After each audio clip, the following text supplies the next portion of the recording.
Okay, we got 3 questions already to start the show off that we're bringing from TikTok. Welcome to Car Shopping Q&A.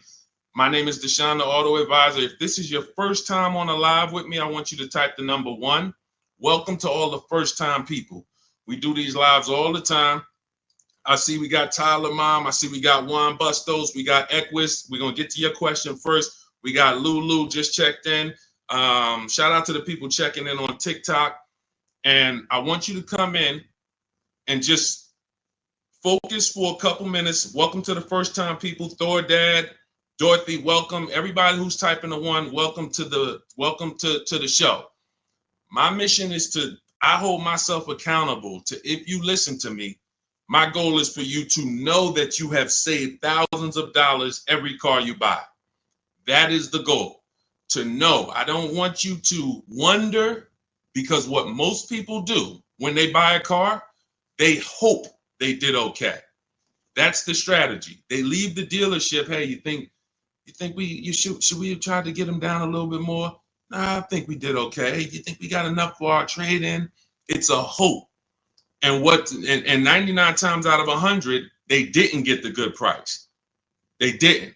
So what I want you to do, and what you're going to be able to do as you tap into what we're talking about, is guarantee every single car you buy, you pay less than everyone else. And there was no way you could have gotten it for a lower price anywhere around you. If you're in New York, I want you to know there was no dealer in New York, Pennsylvania, Connecticut that I could have bought this car from that would have sold it to me for less.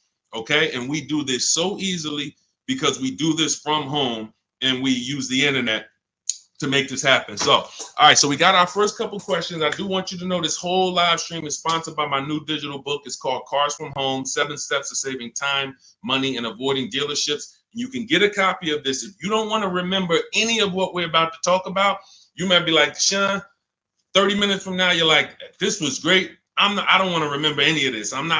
You get the blueprint. It's normally $97, but for 30 minutes, you can get your copy for 75% off.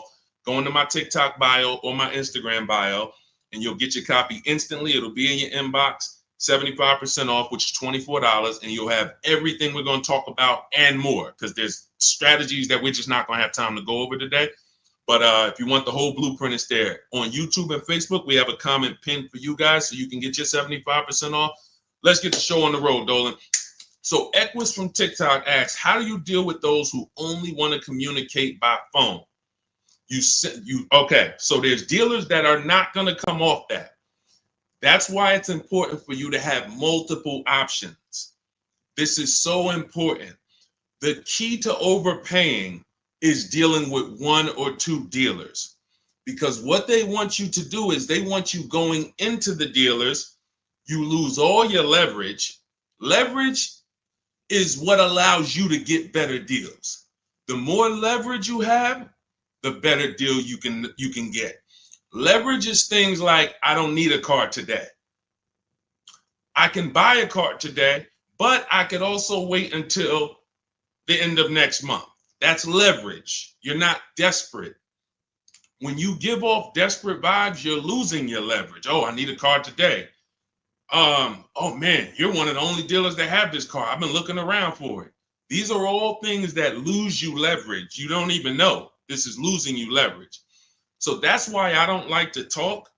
But in the event we are talking when we're at the dealership for a test drive only, or if we're at home and we're negotiating online and people say, hey, we only deal by phone. You make one statement. Hey, I'll be handling my entire process from home. None of the other dealers that I've spoken to have said that. Are you open to dealing online, or should I remove you from my list? Let me say that again. None of the other dealers I'm speaking to have said that. Are you open to working with me online, or should I remove you from my list? See how powerful that is? That's one of the scripts in my book. Everything we do is scripts, email scripts. But it's important that everything you do when you're dealing with a dealer end with a question. And I'm going to tell you why. We have something we call the 25 to 5. What's up, Jason? Good to see you. Jeffrey, good to see a lot of people checking in on TikTok. Good to see y'all. Everything you do must portray to the dealers, I'm not one of these other people that you've convinced you're the only game in town. Once they can convince you they're the only one with the car, they're the only one that has the sale, they're the only one that they got you. So everything we do is to show them, we know that no matter how much I like that blue Genesis GB70, there's probably 100 Genesis dealers in the United States, and there's probably 25 within 200 miles of me. And I'm talking to them too. They're in my inbox too. So don't worry if you're like, yo, how do we call? Yo, no, you don't do all of this by talking. You don't want to be doing all of this by talking. You want to be doing this by email. We go direct to the dealer site. Now, let's preface, let me make this clear. This is for new car buyers, anyone who's buying a new car. I want you to type me, or leasing. This is what you use. This is what you use. It's a different strategy when we're shopping for pre-owned cars, because we're going on marketplaces. I'm about to shop for a pre-owned car for my dad, and I'm going to show you how easy it is. Document the whole process, how easy it is to get a below market deal on what he wants based on shopping on marketplaces. But when we are dealing with dealers and we're leasing or we're getting a new car, we are reaching out to 25 dealers online. We go right on their website, send them what we want. This is what I'm looking for. This is what I'm looking for. This is what I'm looking for. Copy and paste. Now we have 25 dealers that are, start the competition, y'all. Start the competition. This is how you win, because now who's ever been at a dealer and they're like, well, hey, I'm sorry, I don't have the black one that you want. Good to see you, Kim Burnett, checking in. Jamie, good to see you. Who's been at a dealership and you're like, hey, do y'all have a black one that has the big seats inside? That's what I want. Like, you tell them what you want and they're like, we don't have that. We might be able to get it. Who's heard that before? Who's heard that? Type me if you've heard that. Yeah, and then right, Dorothy, she's like, then they have you sitting for hours. Right, they're trying to find this other replacement vehicle. Wait, do you like this one? What about this one? No, I really wanted the black, and my second choice was the gray. You don't have that either. When you're at home and you're communicating by email with 25 dealers, you give yourself the best shot to have your car. Because now you're not shopping out of 2 dealers' inventory, 1 dealer's inventory. You're shopping out of that 25. So the reason why my strategy in my book is called the 25 to 5, because when we connect with 25 dealers online, we know we're going to get 5 to 7 quotes. And that's the goal. I'm going to cast this wide net.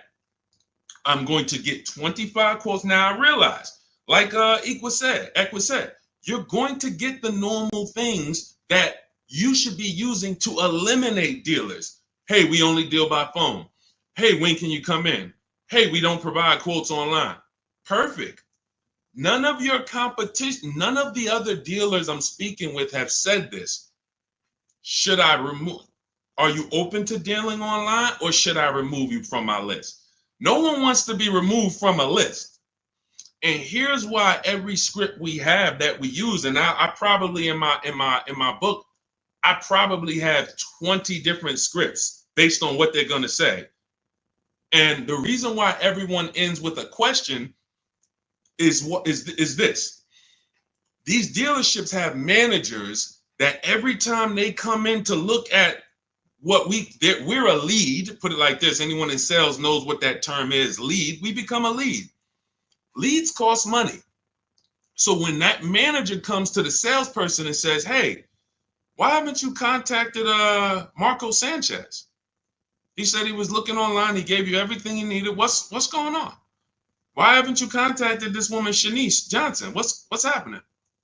I see she asked you if you were willing to deal online. You just stopped communicating. Now they're the blame. That's the whole thing. So once you know how to, in each script with a question, throw it back to them. First thing we're doing when we're talking to all of these dealers online by email is, do you even have a vehicle I want? See, a lot of times you guys go wrong. You're reaching out to the dealership. Hey, can I get a quote on this vehicle? You're going wrong there. And I'm going to tell you why. As someone who I've floored hundreds and hundreds of leads, being in Mercedes, being in General Motors, I was the one looking at that. You're not giving them what they need. So what we need to do right from the start is, before I even ask you for a quote, before I even tell you anything, do you have a car that matches my interests? That's step one. So once we find out, okay, they have a car. See, because what you're going to find when we connect with 25 online, maybe 10 of them don't even have a car. That's great. 15 do. Out of 15, now let's go to the next step. Request my quote. And the next issue, see, the next issue I see, shout out to the sharers. Everyone who's hitting the share button, we appreciate you. Everyone who, I always want to shout out the sharers. People who send this video to people, hey, yo, you got to watch this. This is because we don't play games over here. So shout out to the sharers. We can't do this without you. Hit the arrow, hit the paper plane. It matters. We appreciate you. So what we're not doing now that we need to is give the dealer what they need to give us a quote. That's partially the problem. We don't realize, again, this is not for used cars. This is strictly my new car buying strategy. This is the same strategy that all of these people I show you in the broadcast have used to get these below market prices. When y'all hear these prices and y'all be like, oh, this is not what I'm paying. I got that same car. I didn't get $15,000 off, $8,000 off, $20,000 off. These are the same tactics that they use. It's a competition. You have to give dealers certain things or they can't give you a quote. You got to give them your zip code. They got to factor in the tax. We need to know what kind of vehicles do you have in the household.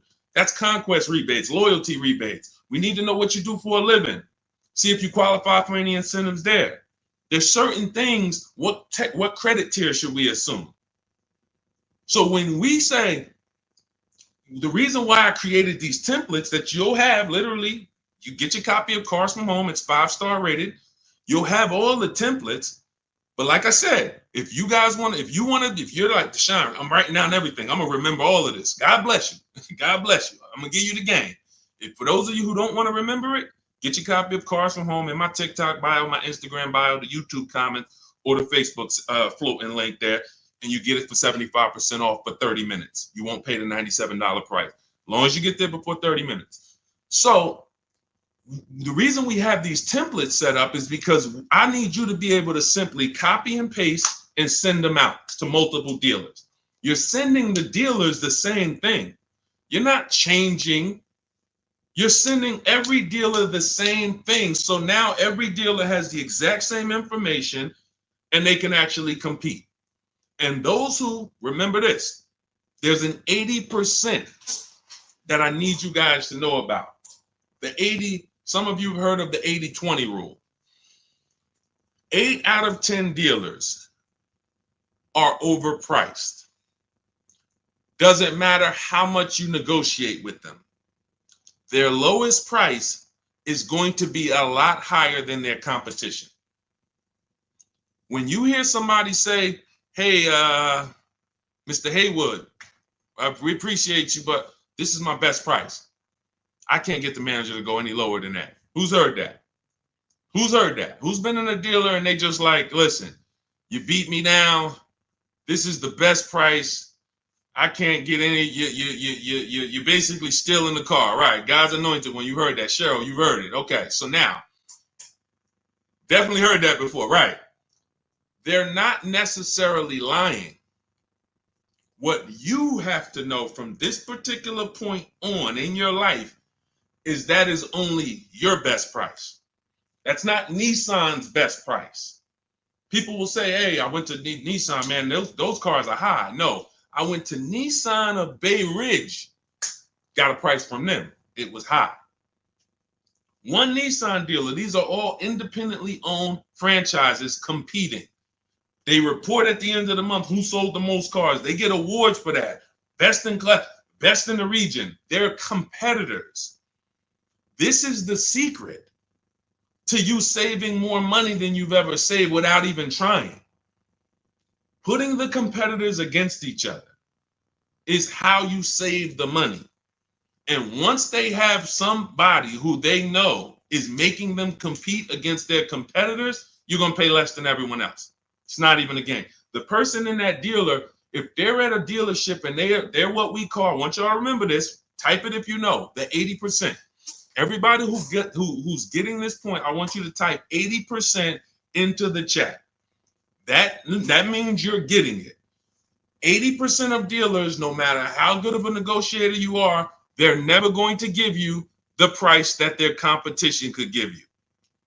They're never going to do it. Look, Kimberly got a Maserati not too long ago. It was a $91,000 car. They took off $20,000. The dealer that won her bid was a 20% dealer.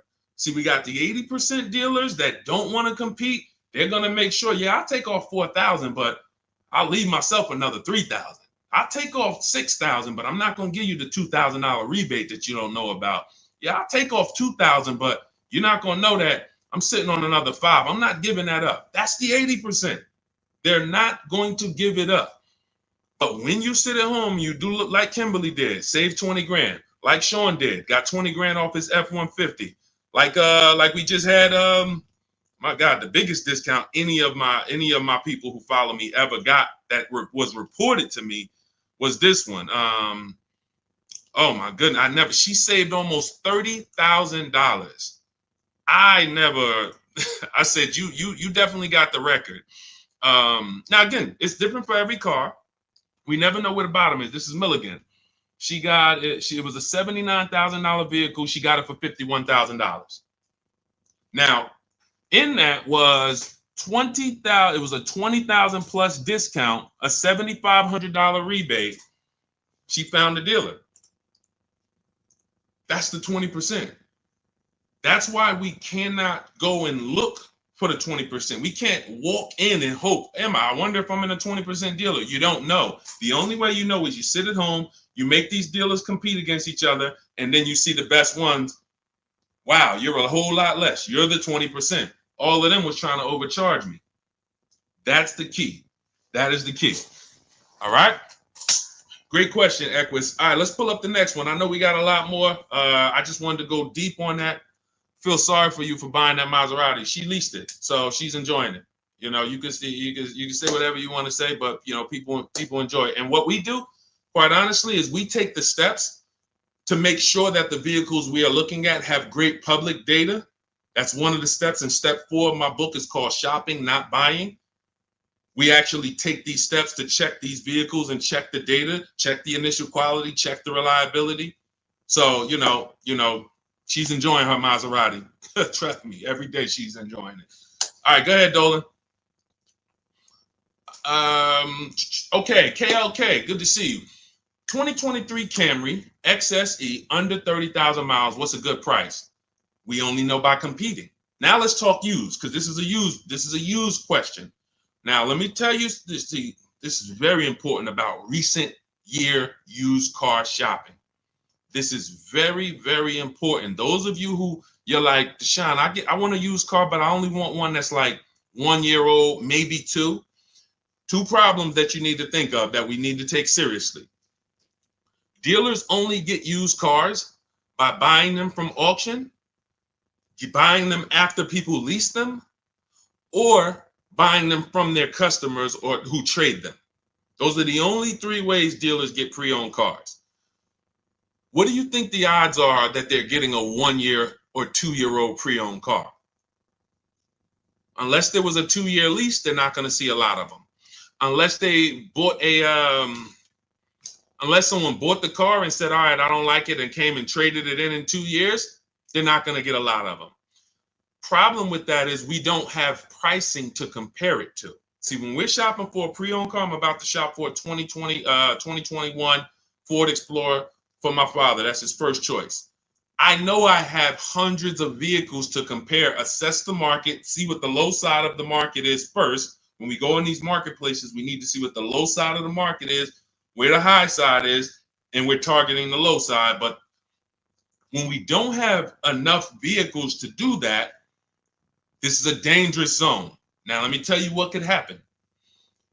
And then I'll tell you what you should do first to make sure you don't get jammed up like this.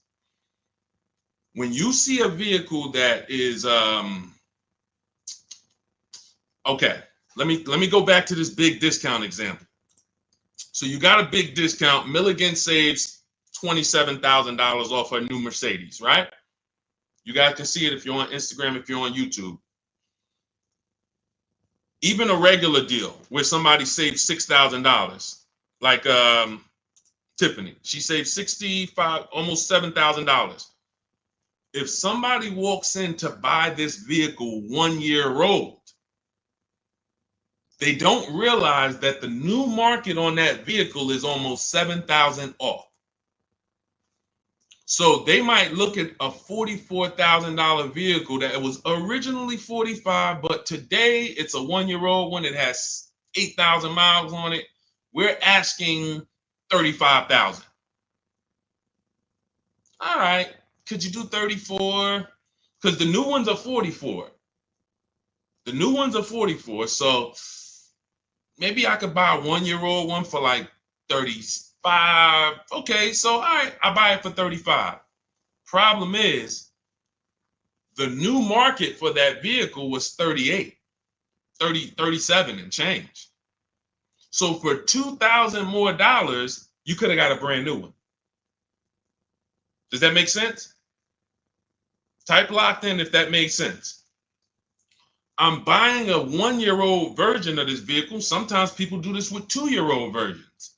They'll go in and they're like, okay, I see I'm saving $10,000 off a brand new one. I'm saving $12,000 off a brand new one. Well, so I'm gonna get this used one because it's $10,000, $12,000 less. Well, what happens if you could have saved $8,000 off the brand new one?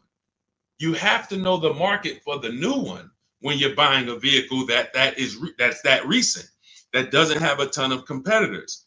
And let's get even drastically more serious on how we could lose. Somebody like Sean, he gets the F-150. He saves $20,000. Let me pull up Sean's deal. This is and we'll get to the point of what you do to avoid this. But I need you to know how bad this is first. Sean gets a $20,000 discount off a brand new $73,000 F-150 using my shop from home strategies. Same strategies you're going to have in Cars from Home, the book. Get your copy immediately. So he gets this. What happens if somebody pulls up on a 1 year old or 2 year old F-150 Lightning that was originally 73? Now they see a dealer is listing it for 50. That sounds good, right? 2 year old F-150, 50,000. All right, that's got to be a good price. Now they buy a 2 year old one for 50. They think they won. They're driving around. Man, this truck was 73,000 new. I got mine for 50. Didn't realize that the brand new market on a brand new one with the rebates and the biggest discount you can get was 20,000 off. So for 7,000 more, you could have got a brand new one. Never titled, no owner. You're the first owner. But you bought a 2 year old one, you saved $7,000. No, you didn't. You overpaid because when you go to resell that vehicle one day, or when you go to assess it and see what it really worth, you overpaid for it. That's the dangerous part with recent year cars. So the first thing I would tell you to do, KLK, is anyone who's shopping for a 1 or 2 year old pre-owned vehicle, shop the new market first. That's going to tell you if there's any incentives, rebates, anything that will affect the pre-owned market. If they're having trouble moving, anytime you see a $15,000 discount, $10,000, $8,000, that means those vehicles new aren't easy to move. We need some factory incentives, which means that moves over to the, if I could save 10 grand off a new one, how much do I want to save off a pre-owned one? You get what I'm saying? If I could save 10 grand off a new one, how much should I be saving off the pre-owned one? 16? How much should I be saving? So this is only for you guys who are shopping recent. If you're going 3 years and 4 years back, you don't have to worry about this because you'll have enough vehicles, enough choices to comparatively shop. But those of you who are shopping 1 or 2 year old, you must shop the new market first. let that be the indicator of how much discount I should be getting off of a 1 or 2 year old. Okay? All of the strategies for shopping new, pre-owned, leases, all in my book, step by step. It's called Cars from Home, 7 Steps of Saving Time, Money, and Avoiding Dealership. We're already 5-star rated. Thank you to everyone who's rated it, reviewed it, wrote about how you used it. We appreciate you helping us get this out. Everyone, you can get your copy for 75% off. For the next 30 minutes, you'll have everything we're talking about in this stream, step by step. It'll be in your inbox in 5 minutes. Okay, just make sure when you get your copy, though, you do screenshot the thank you page. It has the support email on there. Just in case you type your email wrong, you can reach out to my support team. Make sure you get your book. There's also the link to open your book as soon as you buy it. So as soon as you buy it, you'll see, click below to open the book. And it's 75% off as long as you get there before the 30 minutes is up. So TikTok bio, Instagram bio, take the time. You come back to the stream after, go get your book. YouTube, we have a comment for you in the pinned comment. And then Facebook, you'll see a floating link for you guys. Get your 75% off. All right, Dolan, next question. So Carolyn, do you trust Consumer Reports Buying Guide annual car reports? That's a great question. Not necessarily. We don't know who's paying for what. We don't know when it comes to these third-party resources. We like to say in a perfect world, Consumer Reports is taking the issues that people report and they're actually just publishing them. But when I see people that charge for this types of information, it makes me a little leery because that should be public information. But that's okay. They got a business to run. Understandable. But unless it is direct from the all right, let's say 100,000 people buy a Honda Civic today. I mean, this year. Anyone who has an issue, it should be reported. Consumer Reports should know about it. So if you're driving a Honda Civic and you see a strange light come on, you should be able to know that 10,000 other owners reported that same strange light. This is not usually how it works. So what I do, Carolyn, is I have a process. This is in step 4 of my process. We call this shopping, not buying. You are spending way too much time getting your car and not enough time researching your car. Who's known somebody, be honest, who ends up with a car and the thing is in the shop almost every other month? Every time you see them. Type ouch if that was you. If it's you, be like, man, if you've ever had a car and it was like every 3 months, like there's another light on. Now I got to take it to the shop. Now they're saying we need this. Now the electrical system is going. All of this, just if that's you, type ouch. If you know somebody like that, just type me. So these are the steps we take. And I appreciate the people being honest. That's how we unlearn here. Look, I'm the bad news first person, y'all. If y'all don't know that about me by now, if this is your first stream with me, you definitely don't know that. I'm bad news first because I'm not meeting you in a place where you're like, if I ask you what's your shopping strategy, you're not going to give me a shopping strategy. Honestly, as an ex-car salesman, that impresses me. That guarantees you pay less than everyone and avoid problem cars. So I'm always meeting people in a bad place. And I got to tell you how much these mistakes are costing you. Thousands of dollars. And they were avoidable. That's the biggest thing. They were avoidable mistakes. So when we use this step 4, it's called shopping, not buying. We type in the exact year, make, and model into Google, and we want, there's 3 different categories that we're looking at. And Carolyn, this takes us literally 5 to 8 minutes to prevent us from having cars that everyone else knew was a nightmare car, but we didn't. We go in, let's say we're looking at a 2017 Hyundai Sonata. 3 categories you got to keep in mind. Initial quality. That tells us everything we need to know about the car in the first 3 months.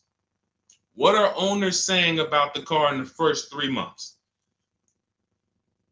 Reliability. What are owners saying about the car the first 3 years? Longevity. What are the experts that study engines and transmission? What are they saying about the car in the long run?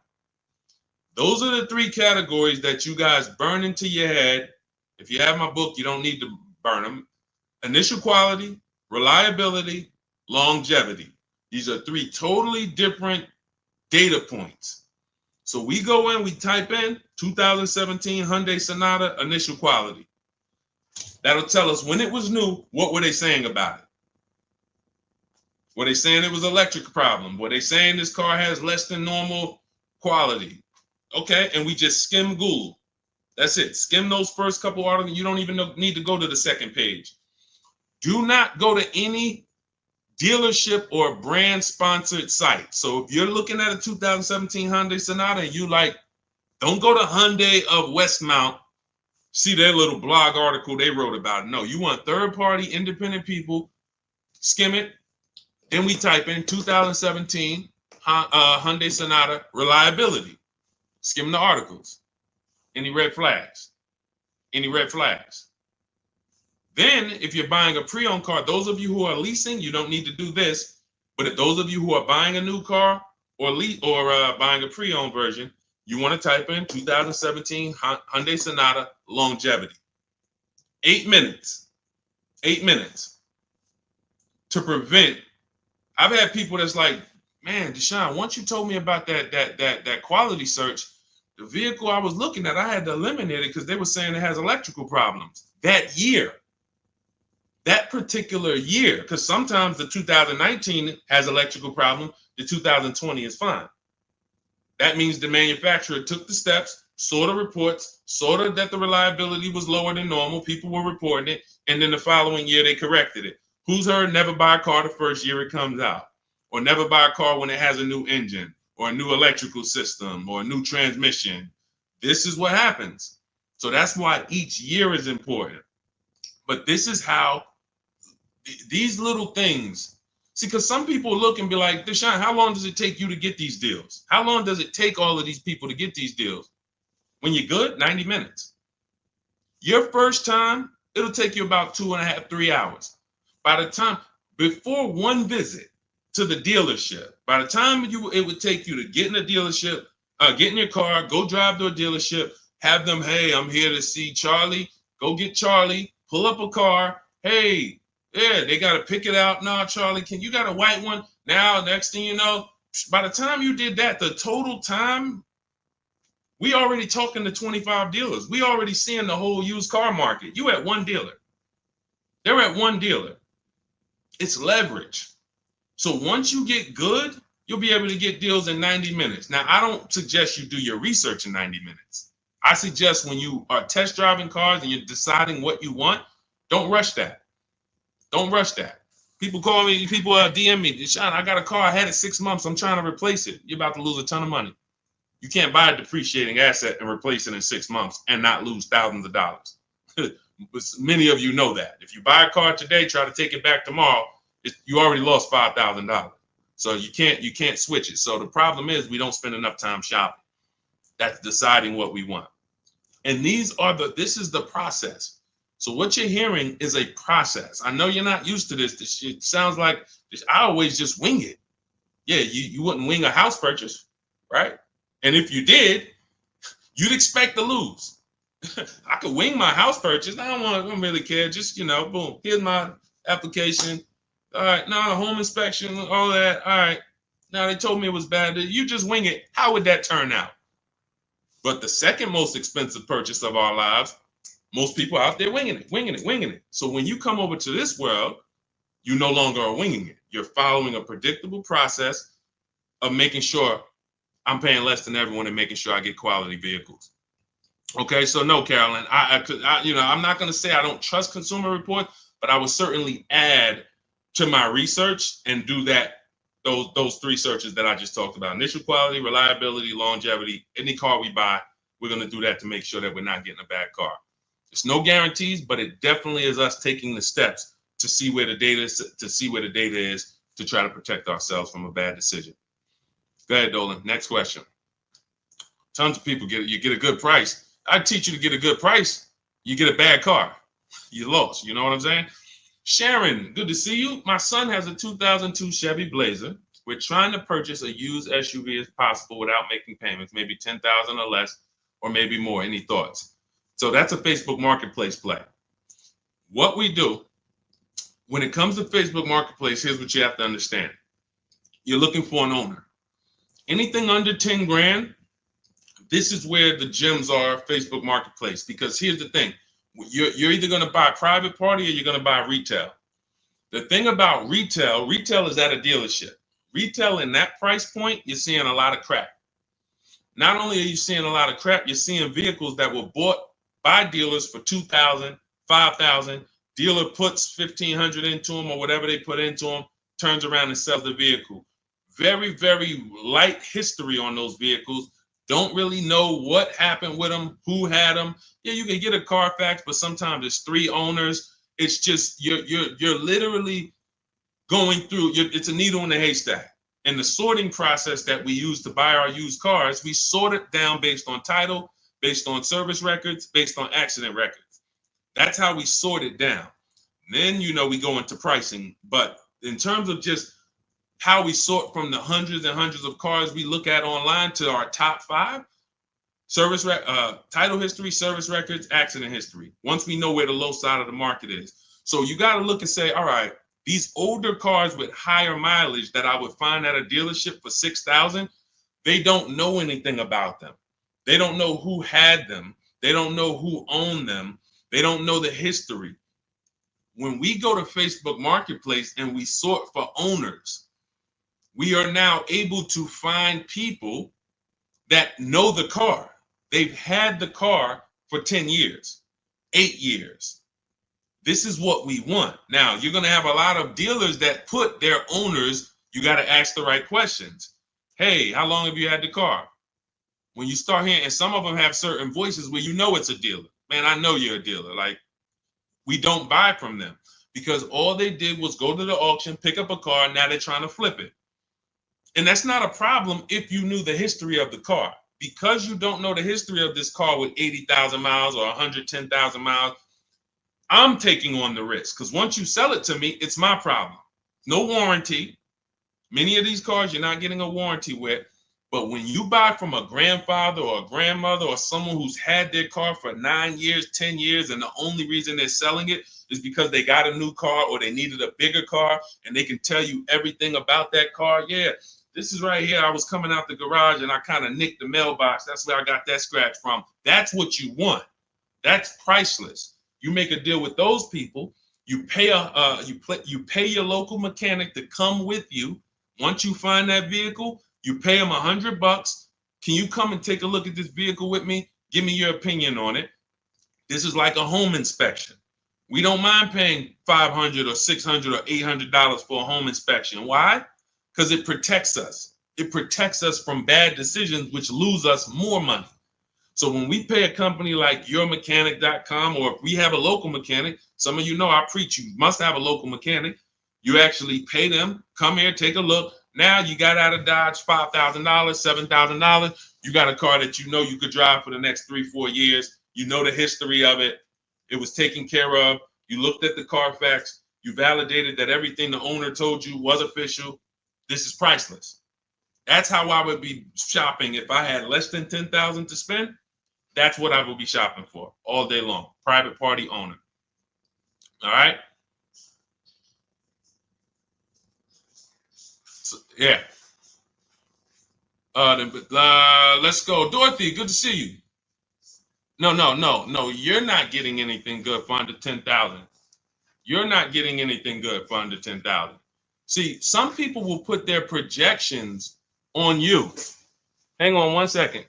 1 second. Some people will put their projections on you. And we don't do that.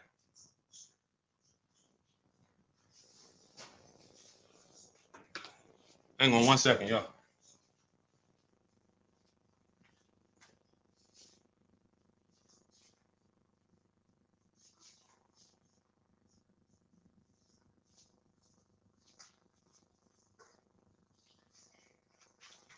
All right, perfect.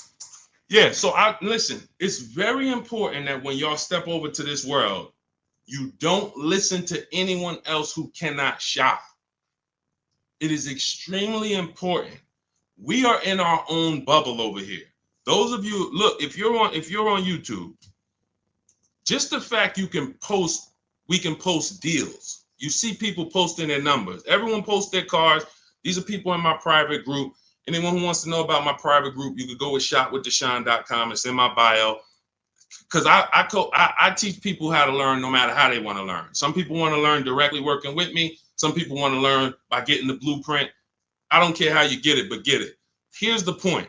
You notice everyone here that I'm showing post their deals. They post the numbers. No one that you know posts their numbers when they buy a car. All they do is post the car, because the car they like. The numbers they don't really love. They're not confident in them. So when you hear people that project their beliefs, there's no deals out here. What's going to happen is that's going to be like a bubble for you.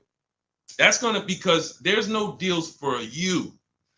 You don't know how to get great lease deals. You don't know how to get deals that are, you see those commercials? The leases are so expensive. You don't know how to not pay those prices. No one that we lease, look, Ansley got a $58,000 car, $554 a month, no down payment. 99% of the people we shop with get leases, no down payment. They don't even put a down payment down. Same thing with purchases. Everything in my book is teaching you how to shop with no down payment, because that has nothing to do with the deal you get. A down payment has nothing to do with the deal you get. If you walk in right now and there's a $40,000 car and they sell it to you for $50,000, here's a $40,000 car. I'm gonna sell it to you for $50,000, but you don't have to put any money down. Is that a deal? No or no? No or no? So you have to understand that as you learn to shop, everyone around you who doesn't know how to shop, they're struggling. That's why I'm welcoming all the people that's locked in. We've gotten over 10,000 books delivered this year. That's 10,000 people that have a blueprint for how to pay less than everyone else. But 60 million people a year buy cars. So we realize. So what I want you to understand is, anytime you're moving with these cars, you're going to see just blood around you. You're going to see people who, my God, I can't believe this. They would never show you their contracts. Look at your car. Oh, I see you got a new car. Hey, how much you paying for that? And listen, I don't want to talk about that. They don't want to talk about that. You have to be aware that that's what the world is doing. But that ain't what we're doing. That's why I show you dozens and dozens of people. Every page you visit, whether it's my book page, shop from my home page, we got videos, other people trying to tell y'all, hey, come over to our world. Because that world over there that's a tough world to be in. Y'all, so stay away from people who try to project their beliefs on you. They struggle. All right, let's go. All right, go ahead. Next question, Dolan. Okay, Dorothy, why do they run your credit with all these banks? Well, first of all, you let them. So you got to understand, you're letting them. We use something called the bank bidding war. So the best thing for you to understand, Dorothy, is what the banks allow and how they allow you to shop rates. All right, when someone is trying to shop rates for you and they work for the dealership, here's what they're trying to do. What's the highest rate this person can pay? And we still make a deal. That is how a finance manager shops you to banks. So if a bank is looking, that's why you notice, who notices this? If you ever are talking to a car dealership and they give you a quote, which is why we never get quotes in dealerships ever under any circumstances, when they give you a quote, when you ask them, well, what's the rate you're using for that? What do they say?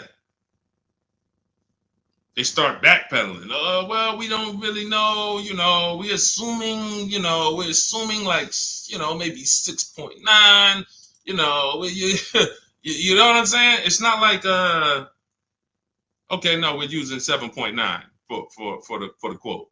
Why are they doing that? It's something called padding the deal. All right, we're about to do some more unlearning. All right, If you're unlearning, type UR. The letter U, letter R for unlearn, relearn. See, we gotta dump what we've learned about car shopping in order to receive this. Okay? All right, I see you. So now, the biggest thing, one of the biggest things, they're all big, but you have to learn is there's 3 different parts of the car buying transaction. Who you buy your car from, who you get your loan from, who you sell your old car to. Now, be honest, if you've ever, and could everybody hit the share button? I know everybody's not going to hit the share button, but could the sharers hit the share button? Because there's certain people that come in and they like all the good information, they always share. I need y'all.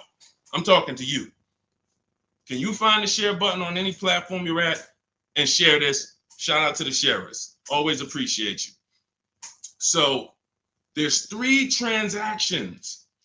If you've ever given a dealer a sale, bought a car from them, and you gave them your loan, and you traded in your car to them, say, type me if you've done that. You bought a car from a dealer, gotten the loan from the dealer, traded your vehicle into the dealer. Who's done that? Type me. All right, Boz. Thank you. Thank you, Boz, for being honest. All right. Thank you, Craig. Thank you for being honest. You gave them 3 transactions. So how do I know we gave them 3 transactions? How are you going to know? Because there's companies that want to compete for your loan. They don't sell cars. We didn't give them a chance. There's banks and credit unions that want to compete with the same, with different banks. The dealerships might have 10 banks, 12 banks, 8 banks, depending on the size. But there's banks and credit unions outside of there that's like, hey, we love to get a shot. You're buying a car. Hey, can we be in the runnings for your loan? We don't sell cars. We sell money because there's big money in the money business. So now we didn't give them a chance. So that means the person who was trying to sell me the loan, we let them make the decision for us. We didn't shop on the open market. Now, second transaction, there's people that want to buy your cars. There's companies, I list 6 of them in my book: CarMax, Driveway, Carvana, Kelly's Blue Book Instant Cash Offer connects you with a local dealership to get a bid. AutoNation connects you with a local dealership to get a bid. Car Gurus connects you with a local dealership to get a bid. So that's 6 companies that in 20 minutes you put in your car's information, you do the 5-minute appraisal, boom, they tell you, hey, this is what we can pay cash. They don't care if you buy something. They're not trying to sell you anything. They want to buy your vehicle.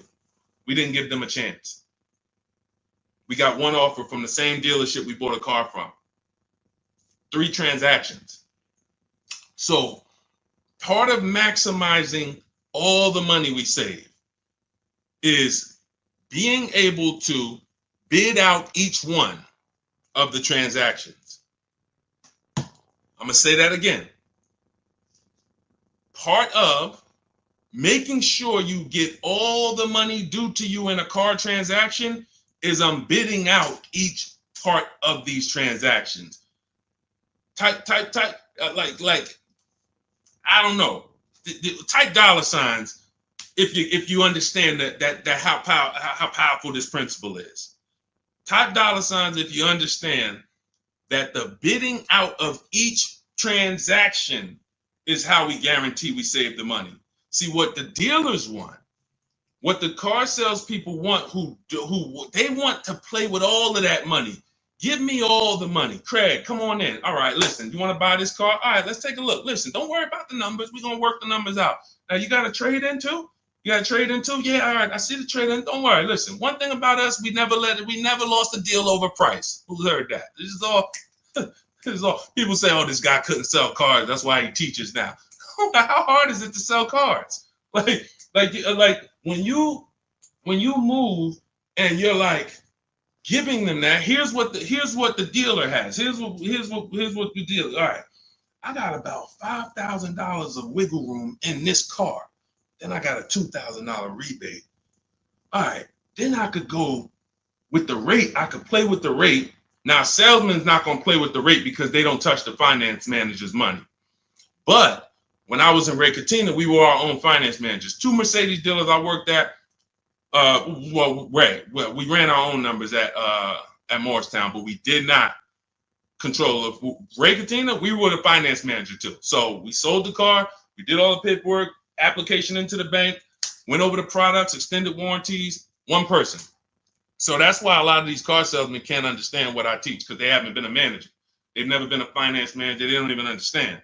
But this is what that. So there's money there. There's cushion there. There's probably $2,000-$3,000 of wiggle room in the rate. Then we got more money in the trade. Okay, well, I know the trade. The used car manager says, all right, that car is worth no more than 18. All right, well, I'm gonna go start them at 16. So now we got $2,000 of wiggle room over here in your old car. Now we got $7,000 of discount in the new car. Now I got a little more room in the rate I could play with. Matter of fact, I'm gonna start them so high on the rate that I'm gonna have me another $2,500 that I could play with here. So I'm really dealing with like $11,000 that I can move around. If you get this, say, well, I see the dollar sign. I see the dollar signs. Like, people getting this. That's why, see, there's several things that car dealers don't want you to do. The biggest thing is keep doing what you've been doing. The biggest thing that car dealers want you to keep doing is just do what you've been doing. Don't change nothing. Don't change nothing. Negotiate a little harder. You feel a little better. That's what they want. The last thing they want you to do is separate your transactions, bid them out online in minutes. I'll know what my trade is worth. I gotta do that for my mother's lease coming due. I'll be doing that, recording these videos because we document this. I document this for my people in Cars from Home Done With You. They see me shop. They're shopping with me because I need cars too. That's the beautiful thing about what I do. I need cars, so it's like every time I buy a car, I just document it. People who follow me, people who work with me personally, just follow the same steps, get the same result. It's not rocket science. But I'll know in 20 minutes if she has any equity in her lease. Last lease, when prices were up, we sold her car. She made $10,200. Now, everyone was making money if you were selling a car. I was telling people in 2021, 22, cash out. You're never going to see this again. I don't care what car you got. Sell it, cash out, put $7 grand, $10 grand, $12 grand in your pocket. People were getting out of negative equity deals because every car was worth $10,000 to $12,000 more than the normal price. Now the thing's back to normal. But we check for equity. This stuff takes minutes. This stuff doesn't take hours to do. We're on computers. We can visit this website, type this in. Oh, thanks. Got my equity. That's what dealers don't want you doing. Separating your transactions, bidding them out online, letting multiple people compete for your business. They can't stop it. There's nothing they could do. That is literally the car salesman's kryptonite. I used to do a masterclass and I would talk about the 2 fears of every car salesman. And I don't care, the best car salesman in the world. I mean, I've sat next to people who make, there's some of the best in the world. Some of the people I've sat down with at Ray Catena, when I worked there, was Yankee Stadium. Guys making $300,000 a year, $350,000, the consummate professionals. Kryptonite was customer won't come into the dealership. Customer makes us shop competitors, makes us compete against competitors. That's all my book teaches you to do. Not going to the dealership unless you're test driving, make them compete. Exploits the 2 fears of every car salesman for your benefit. That's it. So all of this is in my book. 7, it's called Cars from Home, 7 Steps to Saving Time, Money, and Avoiding Dealerships. That is literally the name. Cars from Home, 7 Steps to Saving Time, Money, and Avoiding Dealerships. And you can get your copy for 75% off. You won't pay the normal $97 price. It's in my TikTok bio, but you only got 30 minutes. If you visited that site and the timer's down, if it's 2 minutes, once it goes to 0, it's $97. And it's still worth every penny. Go read those reviews on Goodreads. You won't read those reviews and not be like, oh yeah, this book is definitely worth $97. Go hear from your peers. You heard from me. You know, we'll be on here for another couple minutes. I want to answer a couple more questions for sure. But go hear from your peers. Go hear from the people who was like you on a live, met me on a live. Go hear from them. We got them everywhere. We post them everywhere. All right. But yeah, on YouTube, we have a comment pinned for you. If you're on YouTube, you can get your 75% off in the pinned comment. And Facebook, we have a link floating for you guys to get your 75% off. All right. Make sure as soon as you get your book, you screenshot the thank you page. It has the support team's email on there, just in case you type your email wrong. You're doing fast, trying to get back to the broadcast, and then you type your email wrong. Make sure you have the support team's email so they can get you your book. All right. Go ahead, Dolan. Pull the next question in.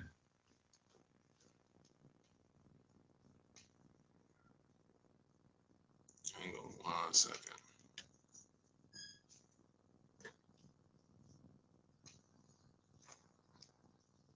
All right. Can we pay you to do all of this for it? No, I'm going to tell you why. One, you wouldn't be able to afford it. It would only be for the wealthy, because a person who's buying a car who appreciates their time is going to pay me and my team $700 to $1,000 to make sure they get a below market deal and show them what the whole market was and shop all of these dealers for them. But they don't realize they're paying for a process that takes us 90 minutes. So when you say, can you pay someone to do it? Unless they're giving you a market report.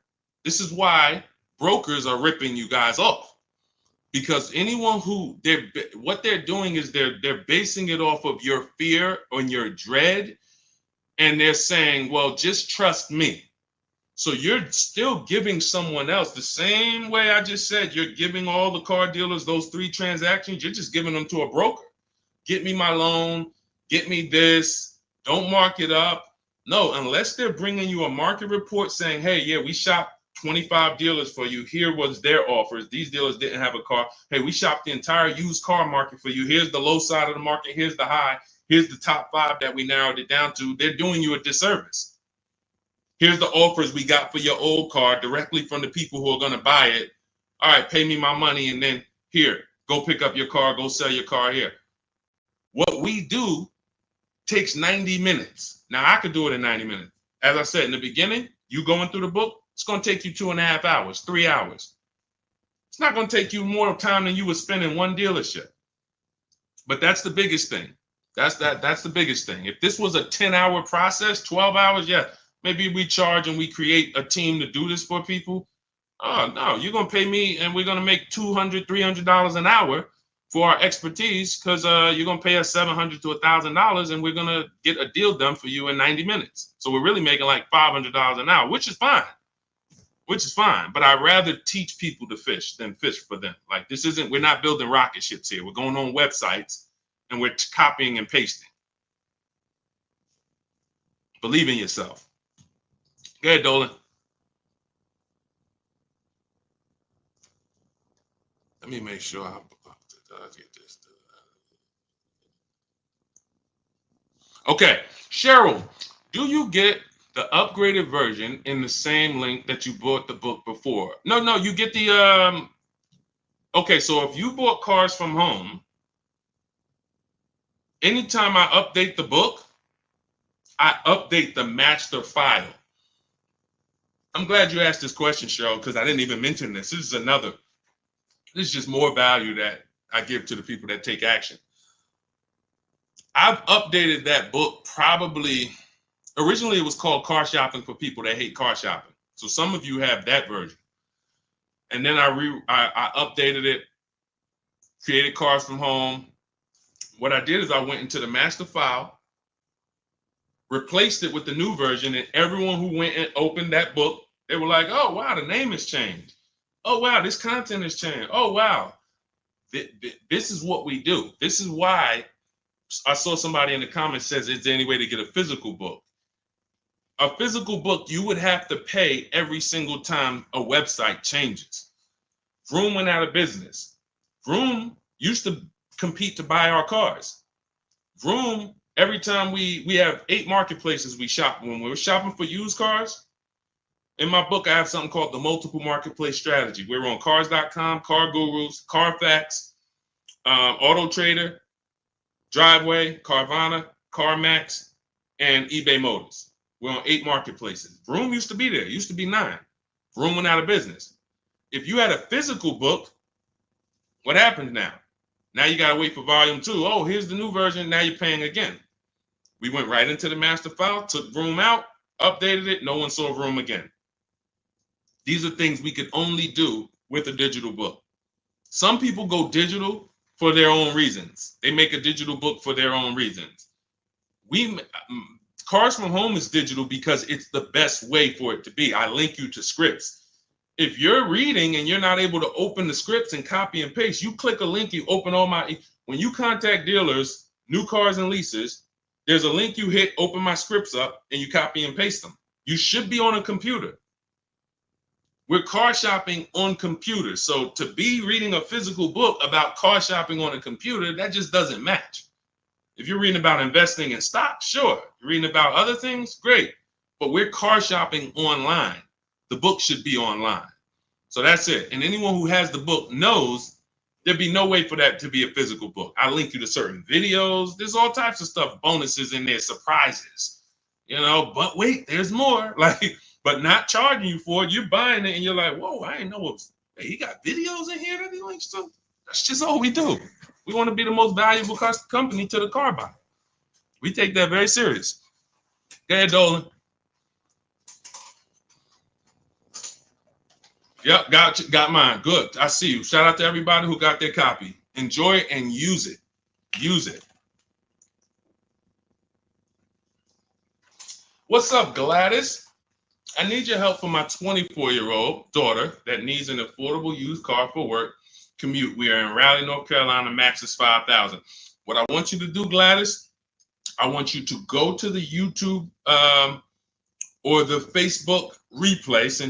If you're on Facebook, I want you to watch this broadcast, but I need you to go about 20 minutes back, 30 minutes back. We had a woman on here who asked a similar question. Her budget was $10,000 max, and we went over a whole strategy for her. I want you to watch that, use that exact same strategy that we gave to her, okay? Because I don't want to just go over that. We went too into detail for me to just repeat it and go through all the things because some people heard it. Jeff Bees, he said, where do I locate the link? The link is in my TikTok bio. Click that picture of me. Same thing on Instagram. Click the picture of me. That's going to take you. You'll see a website there. And in that website is a link to activate the 75% off. You'll see 75% off new book, 30 minutes only. Go there, get your book, come back to the broadcast. Okay? And then on YouTube, we have the comment and check the comments for your link. And then on Facebook, we have a comment floating for you guys, a link floating for you guys. So get in where you fit in. Okay, Anna, I went to the dealership and they wanted to sell me a car for $40,000. The price was $25,000. They were charging 11.99% interest. Should be $480 monthly, but paper said $580. What to do? A couple things. You're mixing transactions. You're buying a car from them and you're giving them your loan. So when you allow them to do that, now they're able to move money around and manipulate the money. And all they're doing is hoping you negotiate. That's really what they're hoping. Hey, come on, negotiate. Don't just walk out. Give us a chance. We have all this money we're playing with, and we're hoping that you just try to negotiate with us.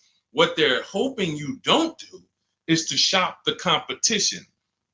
You need to find out who has the same car, because there are tons of dealers with the exact same car, and you need to get a price from them. Now, once you have the price from them, we use something called the bank bidding war, where once we have our best price on the car, now we're letting tons of banks and credit unions run our credit. Ain't that gonna mess our credit up? No, it is not.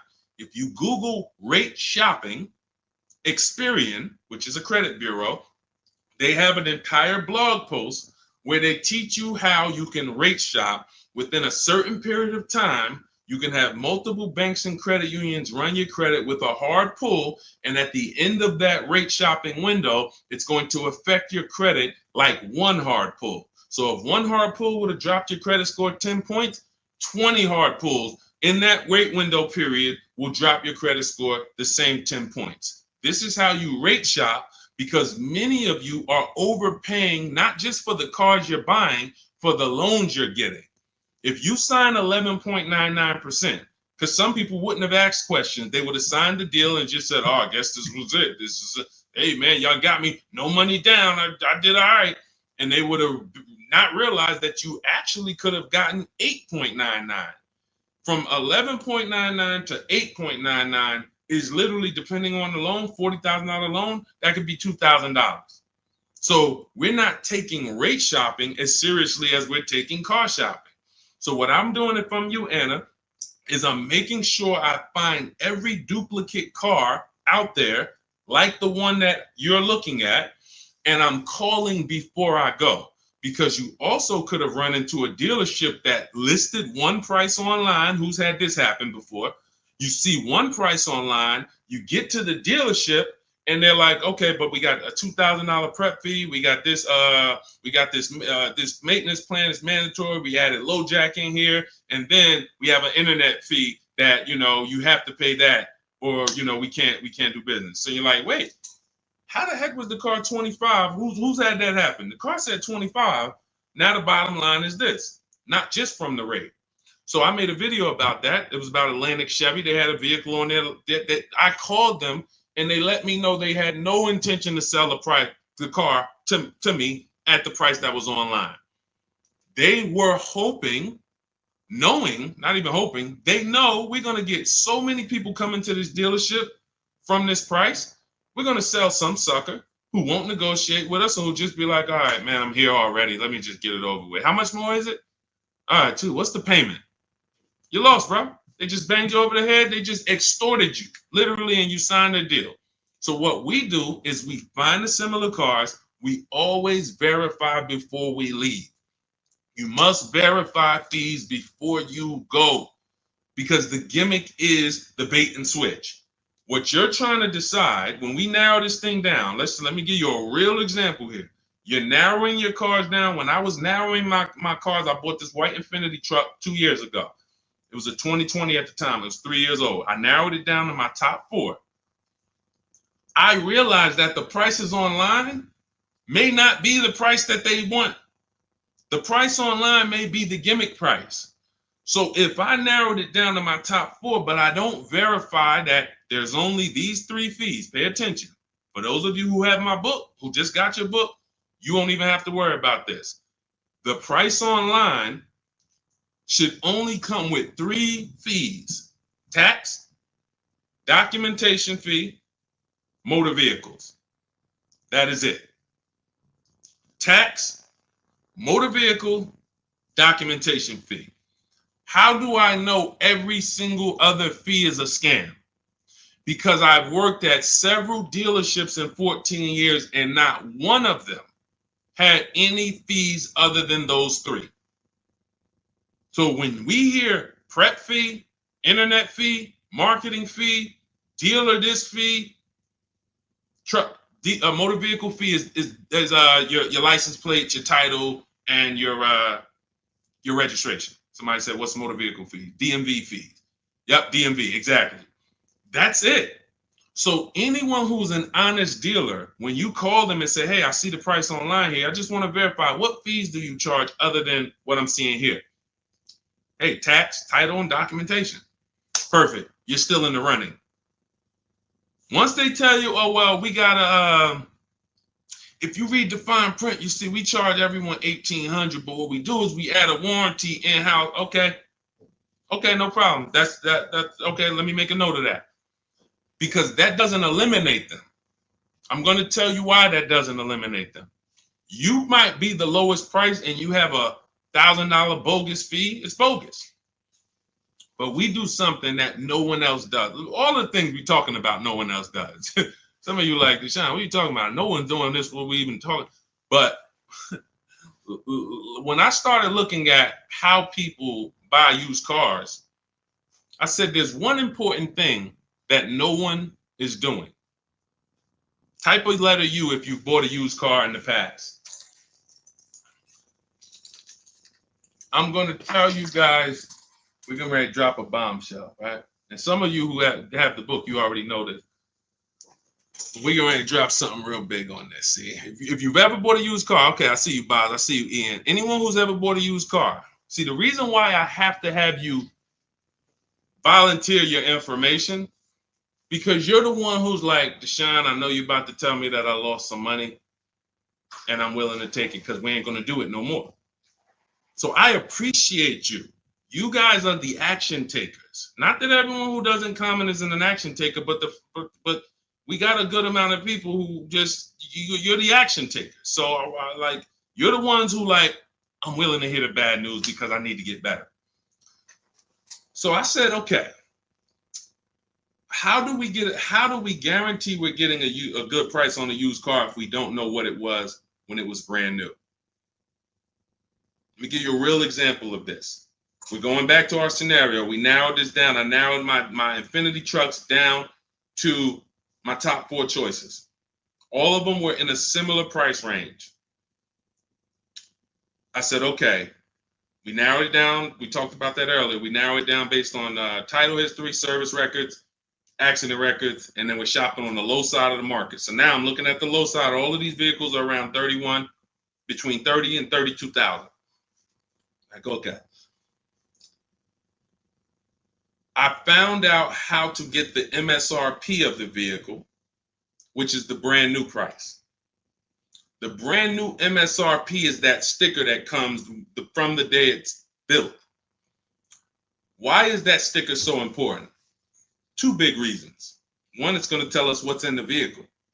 It'd be nice to know this vehicle has the cold weather package, right? Wouldn't it be nice to know this vehicle has a panoramic sunroof? Wouldn't it be nice to know this vehicle has, lane keeping assist and, cross rear traffic alerts? Can't see those things always, right? So it's nice to know, okay, wow, that vehicle has some features I didn't even see. Cool. Oh, it has a 19-inch rim. Doesn't have the 18-inch standard rim. Wow, couldn't really see that from the pictures. Second big reason we need to know this is because I need to know how much discount you're giving me from the new price. This is so big. When you're shopping online on these marketplaces, they're using an algorithm to tell you if it's a good deal or not. They're taking all the prices listed and they're saying, okay, this is good deal, this is fair deal, this is great deal. They're not basing it off of what we call, in my book, you'll see this, the true value discount. So when I pulled the new prices of these vehicles, those Infiniti trucks, I saw one of them was $46,000 brand new. One of them was $48,000 brand new. One of them was $52,000 brand new. And the one that I ended up getting was $54,000 brand new. Had all these features, special edition, everything. Couldn't see it from the pictures. Had tons of equipment. Now, notice how that changes everything. I'm looking at a car that's 30,000, 30,005, 31,000, 31,008. They all look like close. You see how we just separated them real quick? Like all of this. And see, what happens is when you're not getting the true value discount, which is based on the new price, how much discount? You're picking the wrong vehicles. You're picking a vehicle, oh, well, he's 1,000 less, so let's go with him. But what if his vehicle is 6,000 less equipment? Type $ if you got that. There's nothing more. 2 big things when we're buying used cars. Quality vehicle. We went over that in the stream. Reliability check, initial quality check, longevity check. Service record, narrow it down. Title history, service records, accident history. Okay, that's quality. That's how we make sure we don't get a good car at a good price, but a bad car. So quality checks, we must do those. They take minutes. It's easy to do, 8-9 minutes. Boom, all right, my quality checks are done. My narrowing it down check. We don't buy a car that doesn't have service records. Tons of service records. This is how we eliminate stuff. How do we eliminate? How do we start with 80 cars on the marketplace and narrow it down to a top 5? Easy, because we're looking. Okay, can't get a Carfax here. Okay, boom. Oh, no service records here. Oh, there's a big gap. No oil changes for 30,000 miles. All right, they're out of it. Then we're narrowing it down, but that's quality. When we get to price on used cars, we are verifying it. We have to assess the market, look at the low side, narrowing it down to our top 5 on the low side of the price range. And then once we look at the prices, we need to get the new price. Verify there's no bogus fees. But sometimes even with the, give you an example, the truck I bought, the one I bought, it was $54,000 brand new. This is how important this is to understand that even that dealer could have said, hey, well, we got $1,000 prep fee. No other dealer had it. But when I take the brand new price of it, when I divide, and I have a calculator in my book that does this for you. You literally type in the asking price, 31.8, divide that into the new price, which was 54.5. We can see we're paying 58% of what the new car price was. 3-year-old vehicle had 26,000 miles at the time. I got a 42% discount. That's how we're judging it. That's how we're judging it. See, because all the other Infiniti trucks, if I'd have took the one that was 30, let's say I took the one that was 46,000 brand new, divided that into 50, into their asking price, let's say it was 30. Okay, wait, hold on. 52,000, no, asking price divided into MSRP, which is 46, 65. That's only a 35% discount. That's only a 35% discount. See, this is the true value discount. This is something that's proprietary to Car From Home. We created this stuff. We didn't go and learn this. I didn't learn this from people. We brought this to the market. No one does these things. But now when we're looking at these cars that look seemingly similar asking price, once we know the new price, I could tell, okay, you're offering me a 35% discount from the new price. You're offering me 37%. The one I got offered me 42%. That's the biggest discount. Doesn't matter what the dealer's at. Oh, I don't want to negotiate. Or, hey, I got this fee. It's all about the true value discount, which is the discount from when it was new. And no man, I'm going to tell you, none of these marketplaces are going to do that. I'm going to tell you why they're not going to do it. They get paid to sell cars. Shout out to the people running the lights up, tapping the screen. Every time you hear something you like, just double tap the screen. Man, we killing it over here, man. Killing it. This is your money. This is your money. I can't care more about your money than you. If you care about your money, you're locked in. You're locked in. All I want is people writing me, sending me pictures, sending me emails. Deshaun, man, look at this car. Look at what I paid for. I got 5 offers. This is what I chose. I had to drive an hour and a half to pick it up. I love those. Those emails make my day. Those emails make my day. All I want is more money in your family's household that you didn't have to spend. If other people are paying $700 a month to drive a car, I want you driving it for $500. If other people are getting a $2,000 discount, that's the average market value. I want you getting a $7,000 discount. That's it. I don't care about anything else. That's it. So everything we teach, I told you at the beginning of the stream, if you don't want to remember this, and you're like, Deshaun, man, give me the blueprint, because we're gonna go over a lot. We didn't even really go into leasing versus buying today. Like we haven't even, like, leasing versus buying. Those of you who are not keeping your cars 8 years, you're losing thousands and thousands of dollars not leasing. You're losing in depreciation and resale value. And, we have to take an entire segment and go over you were taught that. That wasn't a decision you made. Or you chose a bad lease. You knew you drove 15,000 miles a year, but you got 10,000. I've had people say that. Yeah, I knew I needed like 18, but I got 12. I said, if I go over, I'll just buy the car. Terrible. Who taught you that? Who told you to buy a car that you went over miles on? When you lease, they give you what's called a residual value. That's what you could buy the car for at the end. That residual value is usually not a good price. In most cases, that's not a good price. That's a price that you could get a used car for, a better used car, lower miles, comparable car for less than that. But every now and then, the residual value is market value, and it's like, all right, I'll buy it. But it's based on 40, it's based on, you told us you were going to drive 30,000 miles in 3 years. This buyout price is market value for a car with 30,000 miles. You could buy this car for 19 grand. We expect you to have 30,000 miles. You can buy it for 19 grand. You go and you put 50,000 miles on it and you buy it for 19 grand. Do y'all understand that? Do you understand that? Market assessment. We just helped a young lady that works with me buy her lease out. She has a beautiful GV80, and she went and she made sure there was nothing else that she wanted to replace it with. I told her, if you keep this vehicle 8 years, you win another 8 years. Because if you don't, I can show you that if you just shop for another below market lease, you'd save a lot more money and you'd have new cars over the next. So I said, don't buy this lease out and then go and replace it in 3 years. You're lost because you're going to spend a ton of money. You've been paying for this car for years. And then she said, no. She went out. She looked at all the competitors. She said, Deshaun, I'm telling you, I just love this car. I'm going to buy this car and it's going to be my car. I'm going to baby it. Perfect. But I said, listen, one more thing you must do. I need you to go on the marketplaces. I need you to put in the specs of what comparable cars to yours are actually listed for.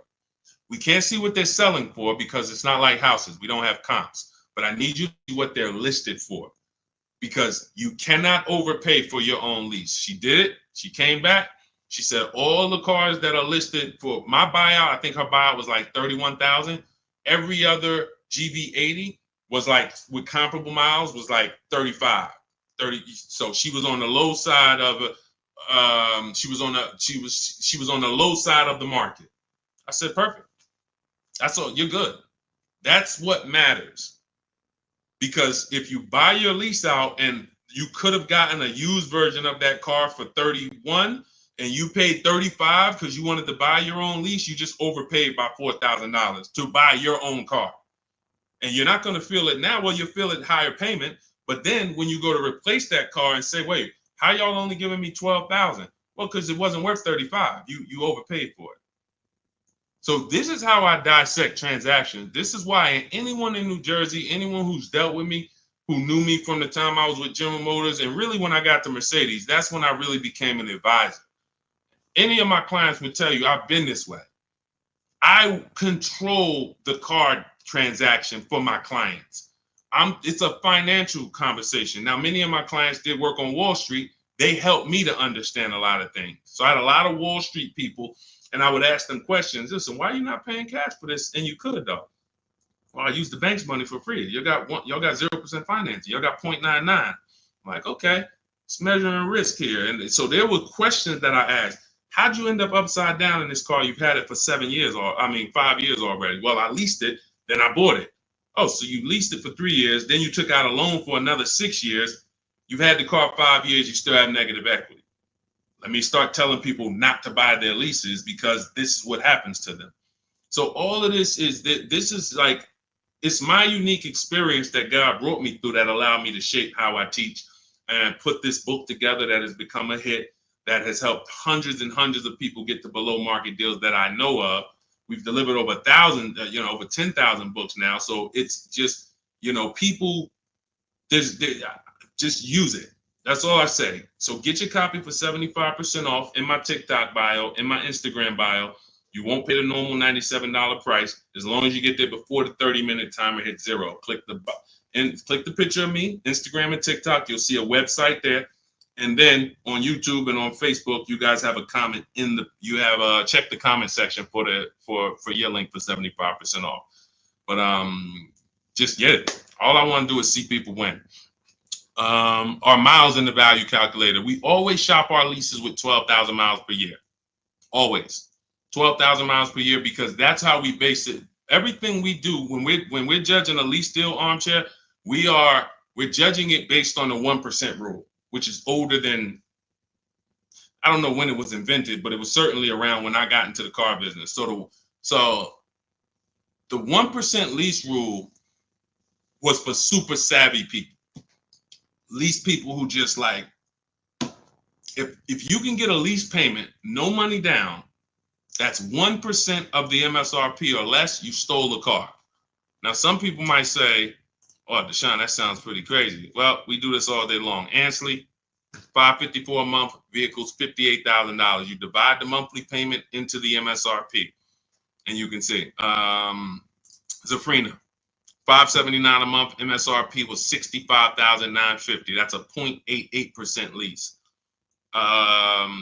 No money down. You cannot buy your way to a 1% lease. You can't say I used to get people that would DM me, yeah, Deshaun, you know, I'm at like 1.1 and all I put down was my taxes. No, you're not.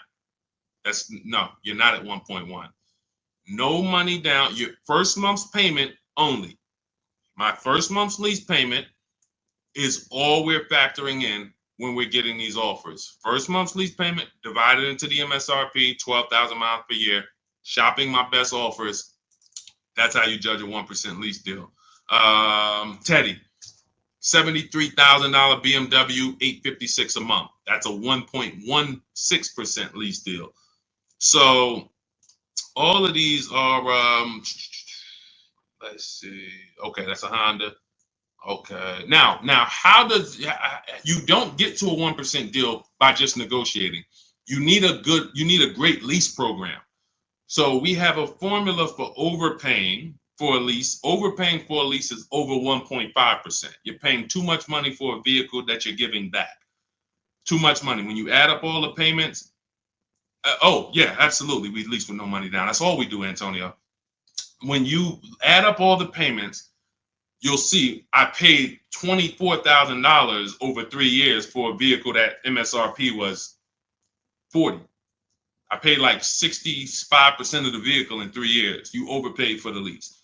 So that's why one of the reasons Dave Ramsey doesn't understand leases, because he probably looks at commercials and says, wow, you're paying all that. You're paying more than the natural depreciation of the vehicle. Yeah, at those numbers, you are.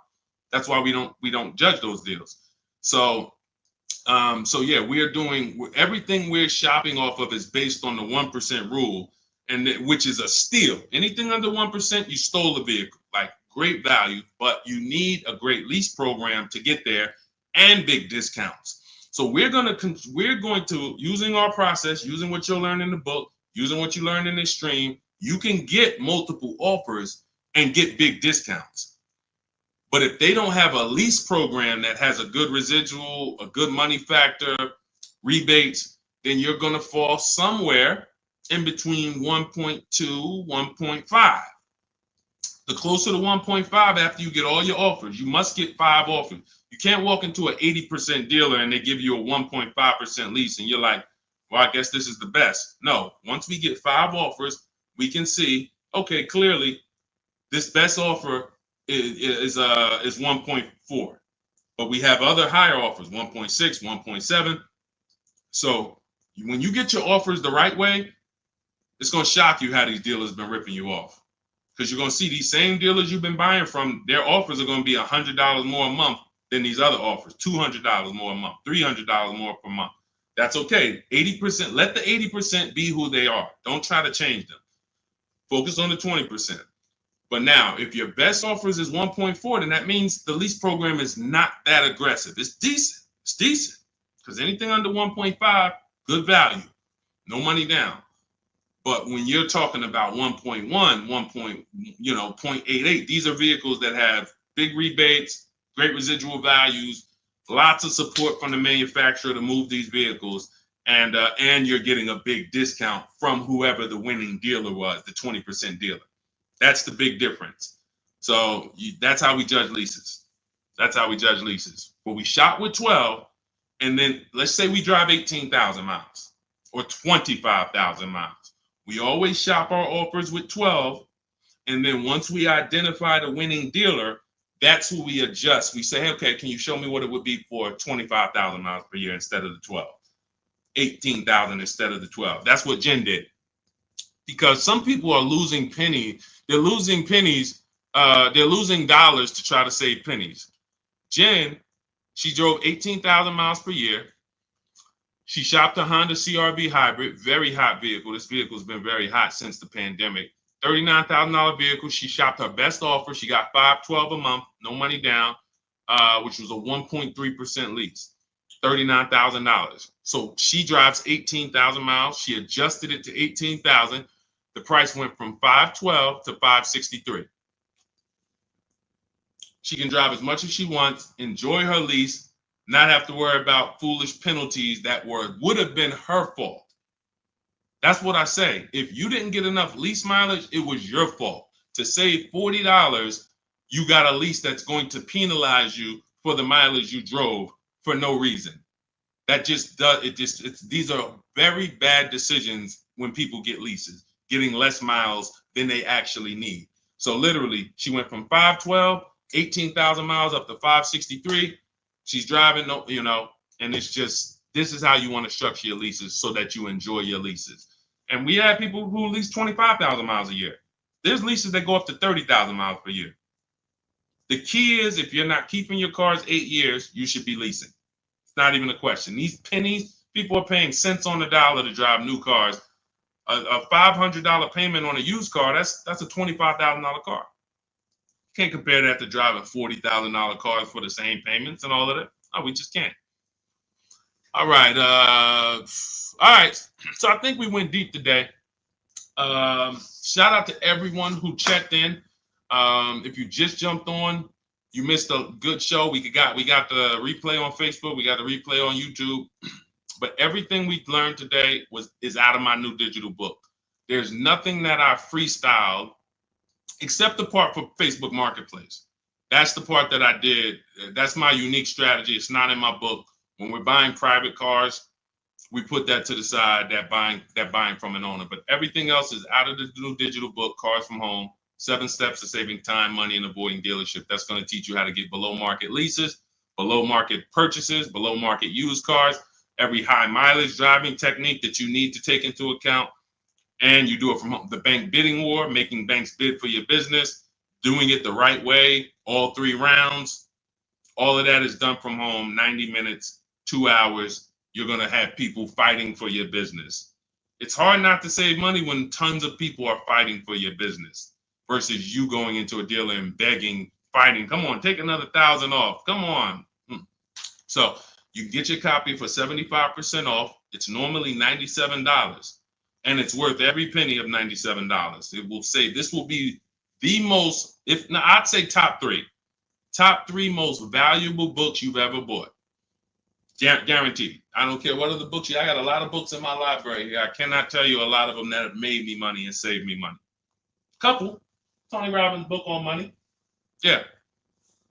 All these other books, yeah, they've helped me in other ways, but I can't tell you that I'm richer or I have more money in my bank account because of them. This will be one that will save you more money than, it'll be in your top 3. So get your copy in my TikTok bio. If you're on Instagram, click the picture of me, click the link in my Instagram bio. If you're on Facebook, click the link in the comment section. If you're on YouTube, click the link in the comment section.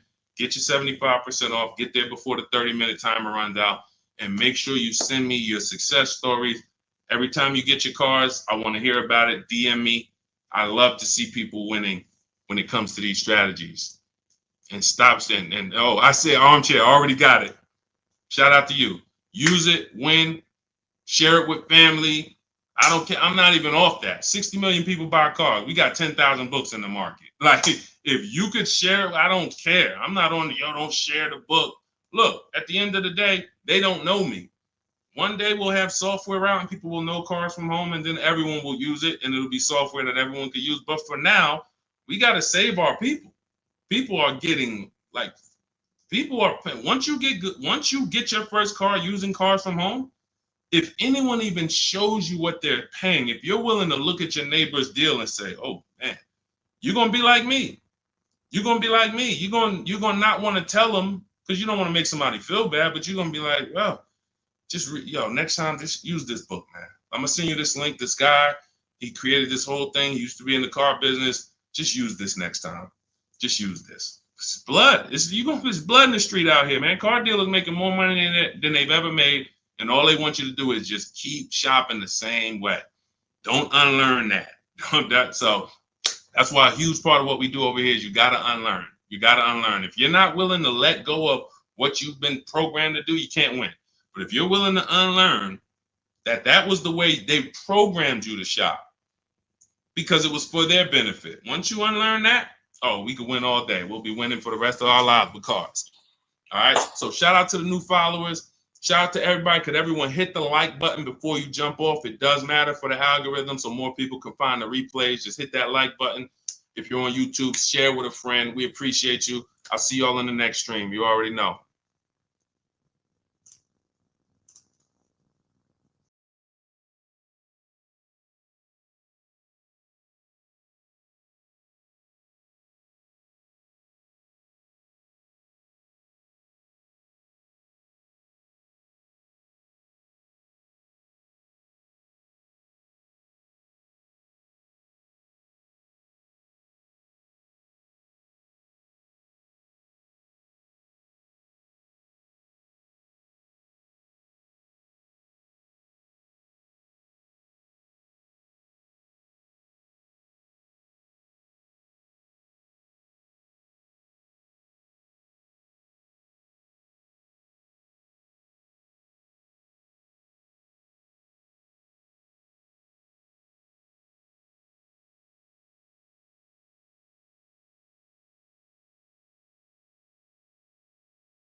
$91,000 So start typing your questions.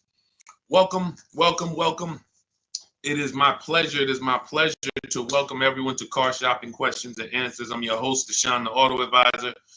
All we focus on doing here is making sure you have the online strategies necessary to get better car deals than everyone is getting out here. You may hear people saying there's no deals. There's tons of deals. When you know how to shop and know how to make deals compete, like we're about to be telling you how to do it, you're going to get deals much easier than you ever got them before. And you'll be wondering why you weren't shopping like this in the beginning. So we had our first question coming from TikTok. I want everybody to start typing your questions, and we'll get through as many as we can. But if this is your first time on the live with me, I want you to type the number 1. Welcome to the first time people. If you've never been on a live with us before, we appreciate it. We don't waste time here. We get right to the business. Okay. So somebody asked, is it okay to buy a car with 91,000 miles? It's a 2021 Nissan Altima. First thing you want to do is find out if this vehicle is a good car, even with the mileage or without. There are vehicles out there that are bad cars, whether they've been taken care of or not. You want to go to Google and you want to type in 2021 Nissan Altima reliability. Skim the articles. Just the first page. Just take you no more than 5 minutes.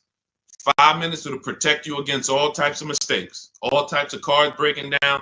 Because if the car is a bad car, it's in the DNA. It's in the DNA. There's nothing you can do. The first owners could have took care of it, maintained it, did all changes when they were supposed to. That car has a bad DNA, and this is how we find out. Go to Google, type in 2021. Always put the year 2021 Nissan Altima longevity. After you do reliability, you do longevity. Reliability is going to tell you what they're saying the first 3 years. Longevity is going to tell you what they say about the history of these cars. Now, what you may find out is 80, 90,000 miles, those cars have transmission problems. That's going to be a big deal.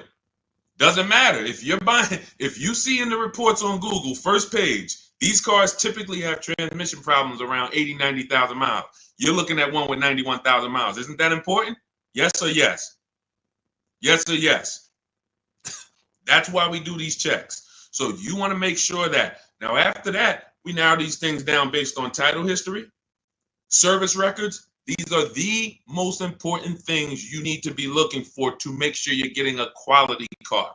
We're not talking about pricing yet. Pricing means nothing if you got a bad car. You get what I'm saying?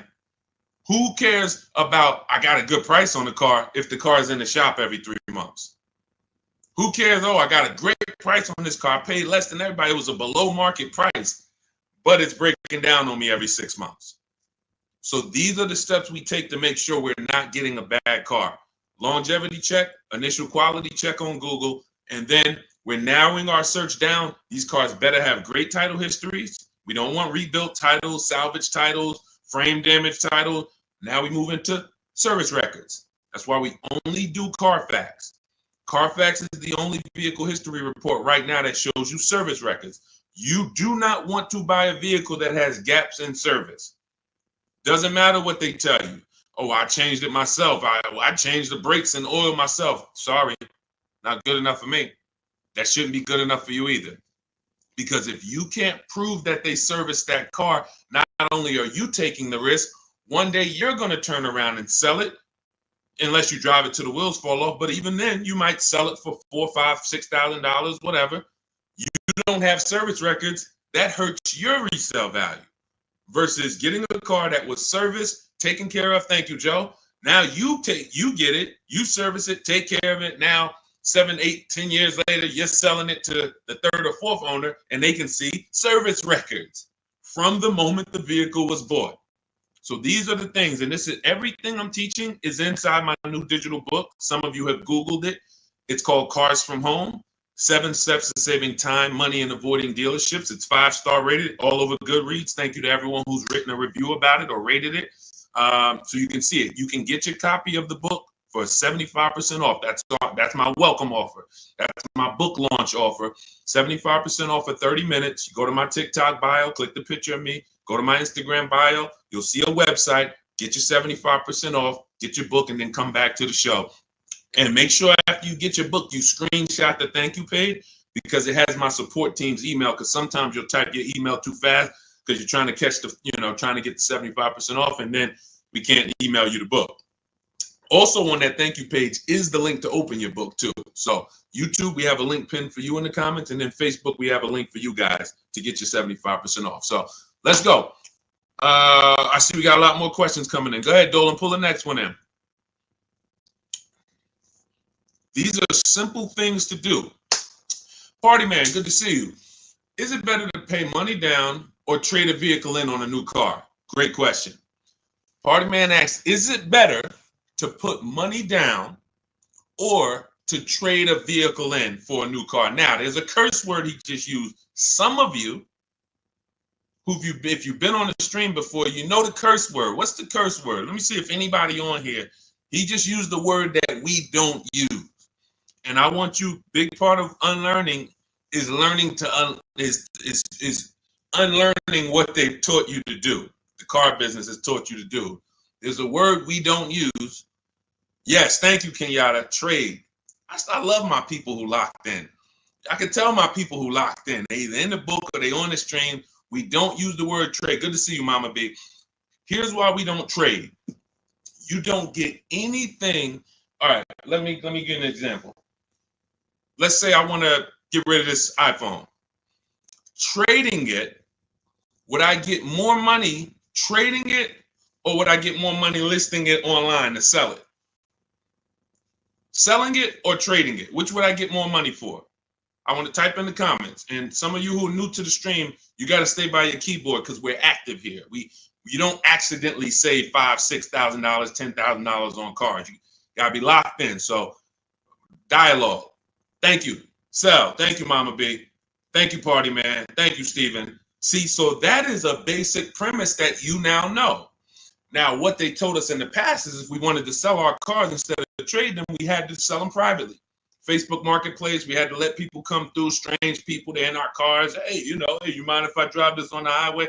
All of this stuff. We don't want that. Now there are big companies that cut checks on the spot. CarMax. In my book, I teach you how to do something called the equity assessment. This is one of the most important things you have to learn about separating your transactions, which is I'm not going to buy a car from the same person who buys my car because we're bidding this out. So anyway, it's called the equity assessment. There's 6 companies that we get bids from. Takes us 20 minutes. They are CarMax, Driveway, Carvana. Open your notepad so you know this. If you're trying to keep notes, this is where you want to make sure you're jotting this stuff down. These are all thousands of dollars somebody who was going to go trade their car into the dealership and the dealership was going to give them $13,000, you're going to do the equity assessment and you're going to get $16,000. But you got to lock in CarMax, Driveway, Kelly's Blue Book Instant Cash Offer, Carvana, and AutoNation. So Driveway, Carvana, CarMax, Kelly's Blue Book Instant Cash Offer, AutoNation, and Car Gurus. Thank you, Car Gurus. That's 6 offers. This is the only way you want to get offers on your car, because once you get those offers, these are bidders. These are people who they're fighting like tooth and nail to buy cars. That's how you separate your transaction, because when you trade, what you're doing is you're letting the dealer already has, let's say this is the car you're buying. This is the car you're buying. This is your trade-in. There's wiggle room in both of these. Car you're buying, it might have 5-6 grand of wiggle room. Car you're trying to sell or trade, maybe they offer you 12, but they know that they could really pay you 14, but they're going to start out at 12. So they got $2,000 over here, 14 over here. Not to mention that another buyer, their best offer might be, all right, we could only pay 14 for this car. Carvana might say we could pay 16 for it. So one dealer's best offer may not necessarily be CarMax's best offer or Carvana's best offer. This is why we separate these. We don't want people mixing our money. Then you have to fight and try to, am I getting the most for your trade? So here's what I tell you. And the down payment is a separate thing. Here's what here's what everybody needs to know about down payments. I want you to understand this. The only purpose for a down payment is to lower your monthly payment. It's not to get you a deal. What's up, EJ? Good to see you. What's up, Keith Weidman? Good to see you. It's not to get you a deal. A down payment, see, we can't, unfortunately, most people, you guys know, I'm the bad news first person. Welcome to the first time people. You're going to understand. Deshaun is the person who gives us the bad news first, because if he doesn't give us the bad news, we're going to think we're doing okay, and we're just going to mosey on and keep doing what we've been doing. I have to give you the bad news of how much money you've lost by not selling your cars to companies by trading them. I have to give you the bad news of how much money you've lost by not understanding leasing. I have to give you the bad news of how much money you've lost by not getting banks to bid for your loan instead of just giving the dealer the loan. I got to give you the bad news first, but I don't leave you there. I give you the new strategy. I give you the new way to do it. So when it comes to down payments, you most likely go in and say, man, if I could get my car payment to where I want it at, I think I got a deal. Now, if somebody offers you a car for $30,000, but it's only worth $28,000, but you paid $30,000 for it, but you didn't have to do any money down, was that a deal? I'm going to let you buy this car for $30,000. You could have got it somewhere else for $28,000, but I'm going to sell it to you for $30,000, but no money down. Is that a deal? No or no? So you need to know you have a deal before you have a down payment. Watch this. I'm going to shock you even more. Down payment has nothing, the deal has nothing to do with your down payment. And secondly, whether you could afford the vehicle or not has nothing to do with if you got a deal. Let's go deeper on that. Let's say we all of us, we're in a Bentley dealership, right? Everybody, we're all in a Bentley dealership. We're looking at a $200,000 brand new Bentley, never been driven before. It's right on the showroom floor. They say, hey, good news. Today we got to liquidate. We're going completely out of business. We're out of business. I'm going to give you this Bentley for half price, $100,000. But I need you to come up with 50 grand. Is that a deal? Is that a deal? Look, brand new Bentley, $200,000 on the sticker. They say, oh, we're going out of business. We got to get rid of this. I give it to you for 100 grand, but I need you to come up with 50 grand up front. Is that a deal? Thank you, Jewel. She's like, yes, absolutely. Now look, can we afford it? No. See, and somebody said no, because you're basing that off of your affordability. That's where I'm trying to get you to understand. You're affording the car has nothing to do with if it's a deal or not. The deal is, am I getting a below market price? Is this dealer selling me this used car lower than any other Honda Civic that I could have found? Is this dealer selling me this Ford Explorer lower than any other Ford Explorer? Is this a below market deal? Doesn't have anything to do with down payment. Down payment is just, all right, I'm going to get a loan and I want my payment to be a certain place. See, they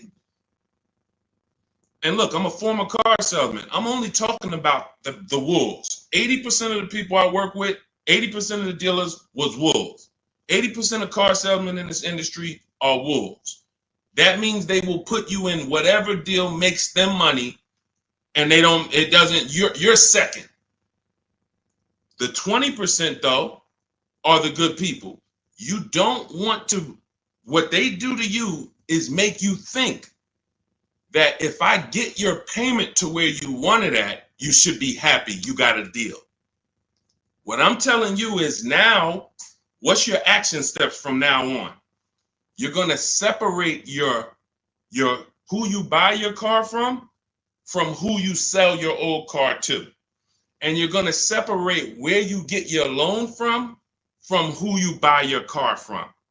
These are three separate transactions. So what you just said, Party Man, to wrap up your question, you're asking, and you didn't realize this, you're asking about three transactions. You say, is it better to put money down or trade in a vehicle? Money down, that's between you and your bank. That's between you and who you're getting your loan from. You and the credit union who's giving you the loan. Hey, I found this car over here. They're selling me this car at a great price. I already made sure of it. I shop competitors. I use what Deshaun teaches. I got 5 offers. I saw a lot of options. That car is a great price. Boom. Now, let me go get my loan. Car dealers, credit unions, banks. Hey, I want to buy this car over here. It's $29,000. Here's the sheet. Here's the buyer's order. All the details. What do you need? What's your rate? Now you can go to credit union. What's your rate? Bank of America. What's your rate? Hey, Wells Fargo. What's your rate? Navy Federal. What's your rate? Okay. Bank of America, you're the best. Now, what's my payment on that car? Well, right now your payment's going to be about $609 at that price, financing it with no money down. All right, I think I want my payment to be around $500. How much do I have to put down? Well, you're going to have to put down about $6,000. You're working this out with the bank, not with the dealership. If you're working out your payment with the dealership, they control your loan and the car they're selling you. Type $ if you get that. Anytime you are working out your monthly payment to purchase a new car or a used car, and the dealership is giving you your payment, you have let them they are controlling not just the car they're selling you, they're controlling your loan. We don't do that anymore. Find your car, get your loan, sell your car to CarMax, Driveway, Carvana, or one of these people. We've had hundreds of people do this. And this is how you maximize your equity. And this is how you make sure you're getting the best price. We don't mix these. Great question, David. He said, what about hard inquiries? In my book, I teach something called the bank bidding war. Now, what you've been taught, don't let a bunch of people run your credit. Do not let a bunch of car dealers run your credit. The bank bidding war, anyone who wants to verify this, you just go right to Google. Type in rate shopping, Experian. Experian's a credit bureau. They have an article, they literally have a blog post that they wrote telling you that within a certain period of time, they say 14 days to 45 days. So we do it in 2 days. When you get my book, you'll see the bank bidding war blueprint I give you, teaching you how to make banks and credit unions bid. Takes 2 days, sometimes 1 day, because we do it after we solidify our best deal on a car. Now we're getting bid. if you do it within the rate shopping window, you can have 10, 15 dealers run your credit, and it's going to affect your score like one hard inquiry. So if one hard inquiry would have dropped your score 10 points, 15 banks competing would drop your score 10 points. But what the banks want you to do is the banks want you to just hey, come get your pre-approval here. Who's realized that pre-approval is the buzzword over the last 2 years, 3 years? I'm gonna get pre-approved. Check this out. The banks are on to you. The banks are on to that. So what they wanted to do to keep you from shopping their competitors, that's the whole game. If you're not seeing it already, we're 15, 20 minutes into this stream. If you can't see, the game is from dealerships and from banks to keep you from shopping their competitors. Now, what do? Get your pre-approval here. Now, they used to offer pre-approvals with a soft pull, but now they're like, you know what? Let's start locking the people in. They do a hard pull pre-approval. Now what they give you is a check to go and shop, but you have a hard pull on your credit, which means you've already started the rate shopping window, and the pre-approval has what on it? An expiration date. What happens when that pre-approval expires? This is your credit union that you thought, this is my friend. These people are trying to lock you in and trying to keep you from competing. What happens when that pre-approval that you got that says good for 30 days expires? Got to go get another one, right? So what does that mean? Another hard pull, right? Exactly. These are the issues with the way banks want you to shop. So everything we're doing is bringing competition to our car deals. Everything we do, when we're getting bids for our car, competition. I want a bunch of people competing for the car you're selling, not trading. When we're getting bids for our loan, I want a bunch of banks competing for our rates, not just one, not just the dealership. Then when we're buying a car, we're getting multiple offers. And here's the best part, not just the money. We do this from home. We do this from home. In fact, there's no way you can do this unless you're at home. You can't do what I'm talking about, going into dealerships and banks and visiting them. How long would that take? That's why my new book is called Cars from Home. It's simple. Cars from Home. That's what you want to focus on. So, a couple things we just hit on. Party man, separating our transactions. Who you sell your old car to is different than who you're going to buy your car from, is different than who you're going to get your loan from. In each one of those three transactions, we are using online, the internet, to bid them out. Bidding out who we sell our car to, bidding out who we get our loan from, bidding out who we buy our car from. That's how we get deals like this. Some of you, if you're on YouTube, you can see this. Look, Adina got a Toyota Corolla. She was shopping for a Toyota Corolla. Fast forward, she ended up getting a 2024 Hyundai Elantra, $12K, $365 a month, no money down. You won't see a Hyundai Elantra commercial for a lease that says, hey, come lease a Hyundai Elantra, 12,000 miles per year, $365 a month, drive off. You won't see that.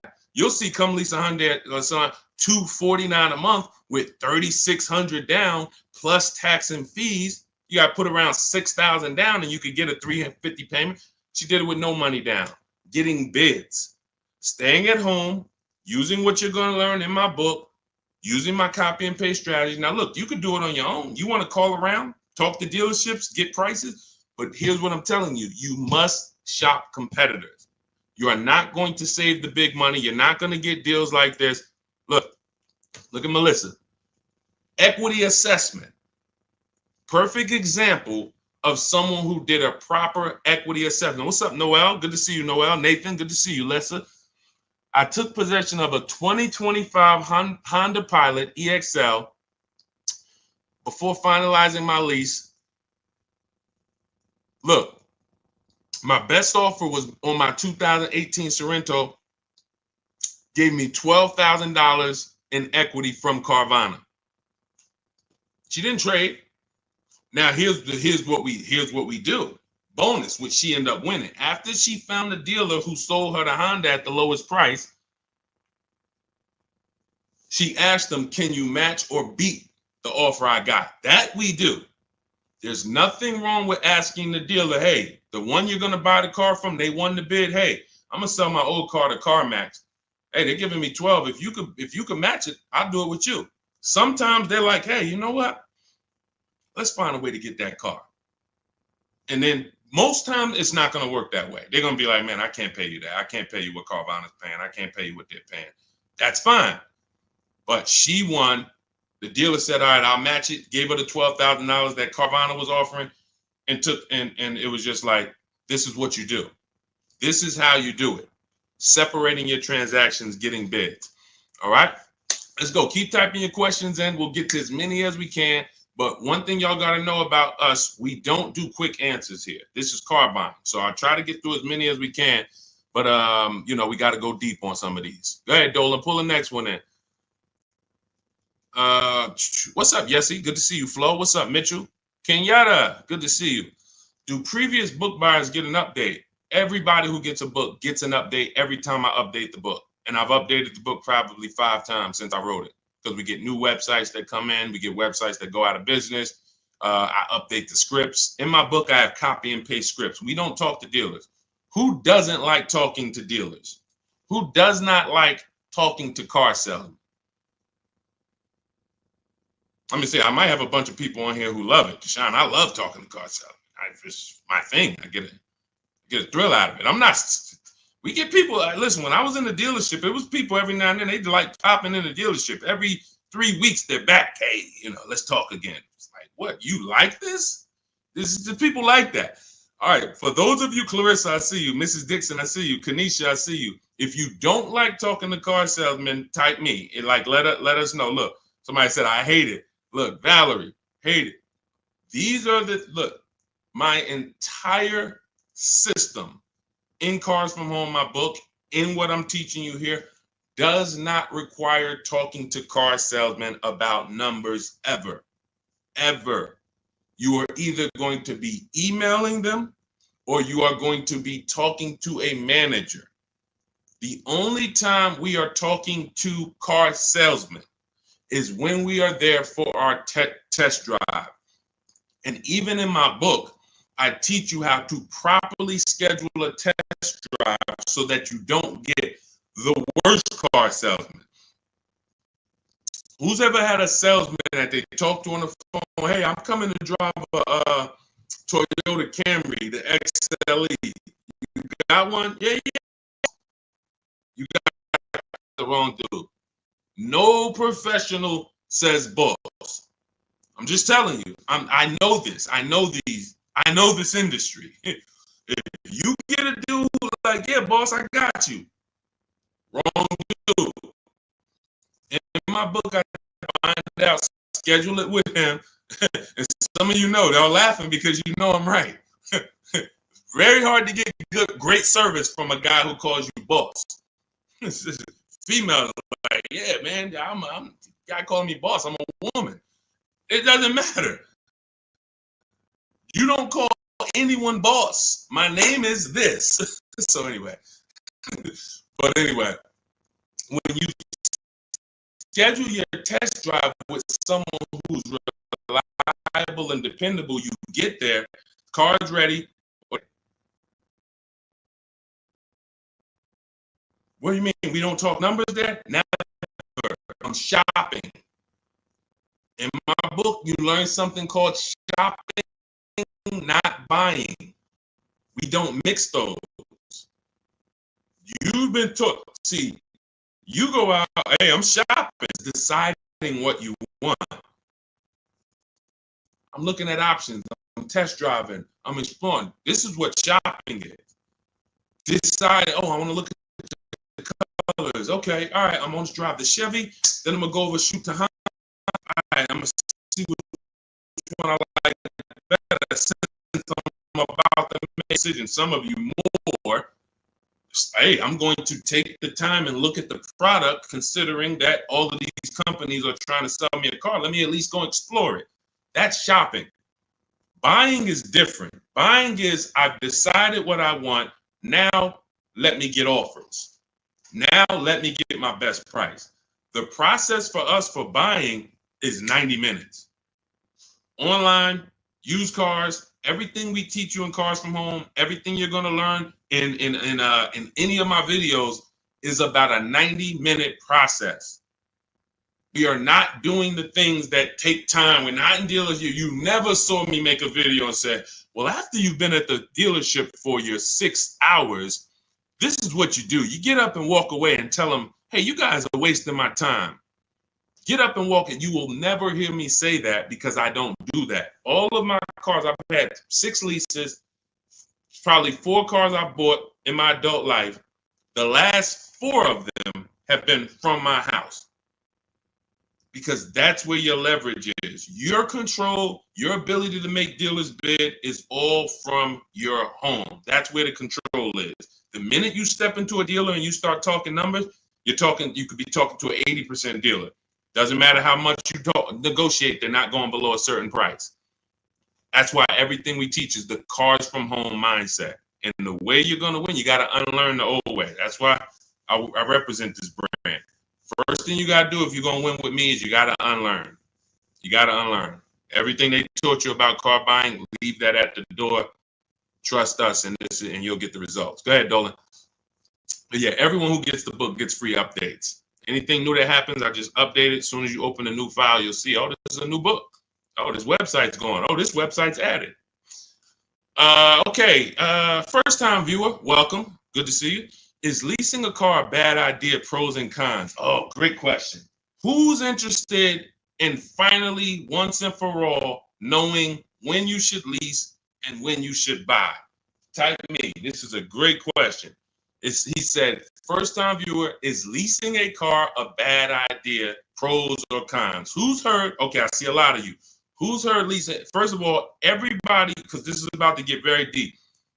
Can y'all keep tapping the screen on TikTok? Keep running the likes up.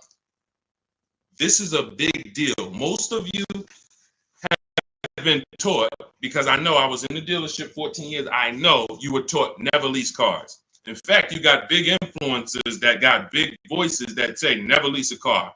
Everybody on Instagram, everybody on Facebook who shares, could you hit that paper plane or hit that arrow and share this with your friend? Because your friend is about to actually go and make a bad decision. You don't even know. God, I didn't even know you was buying a car.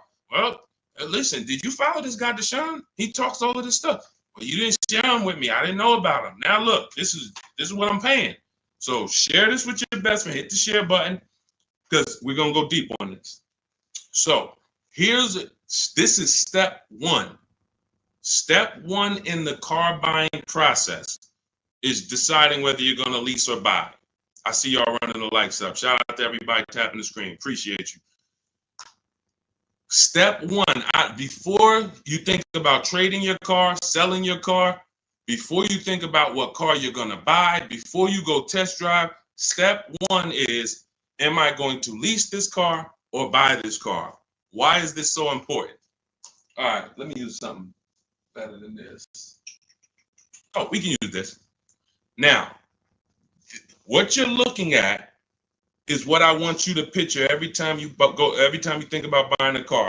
This is the unseen expense. It's called depreciation. If you buy a car today for $40,000, you don't drive it 1 mile, just park it right outside your house. Park it right outside your house for 1 year. Come back a year later. Is the car worth $40,000?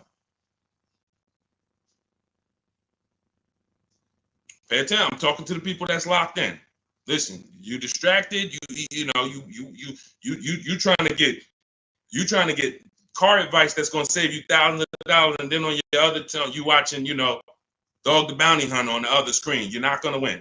I'm talking to the people that's locked in. So you bought the car. You did not drive it 1 mile. Come back a year later. Everybody said, no, you lost money. You lost money. It lost money. This is the unseen expense. The first step to understanding leasing is to understand this, depreciation. Let's go deeper. You buy the car for 40, drive it 12,000 miles. Is it worth less than if you drove it no miles? Worth less, right? Bought it for 40, drove it 20,000 miles. Worth even less, right? This is the depreciation curve.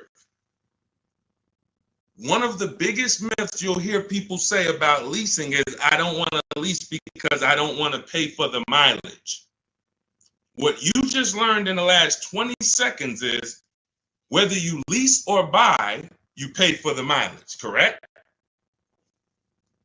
From now on, this is step one. This is why you cannot get, and I want to be clear here, you cannot get a great deal if you buy a car, but you should have leased. You cannot get a great deal. And I'm going to explain that. Before we wrap, I'm going to wrap with that and showing you why. I don't care how much they sold you the car for, how much discount you got. If you should have leased, but you purchased, you cannot get a good deal.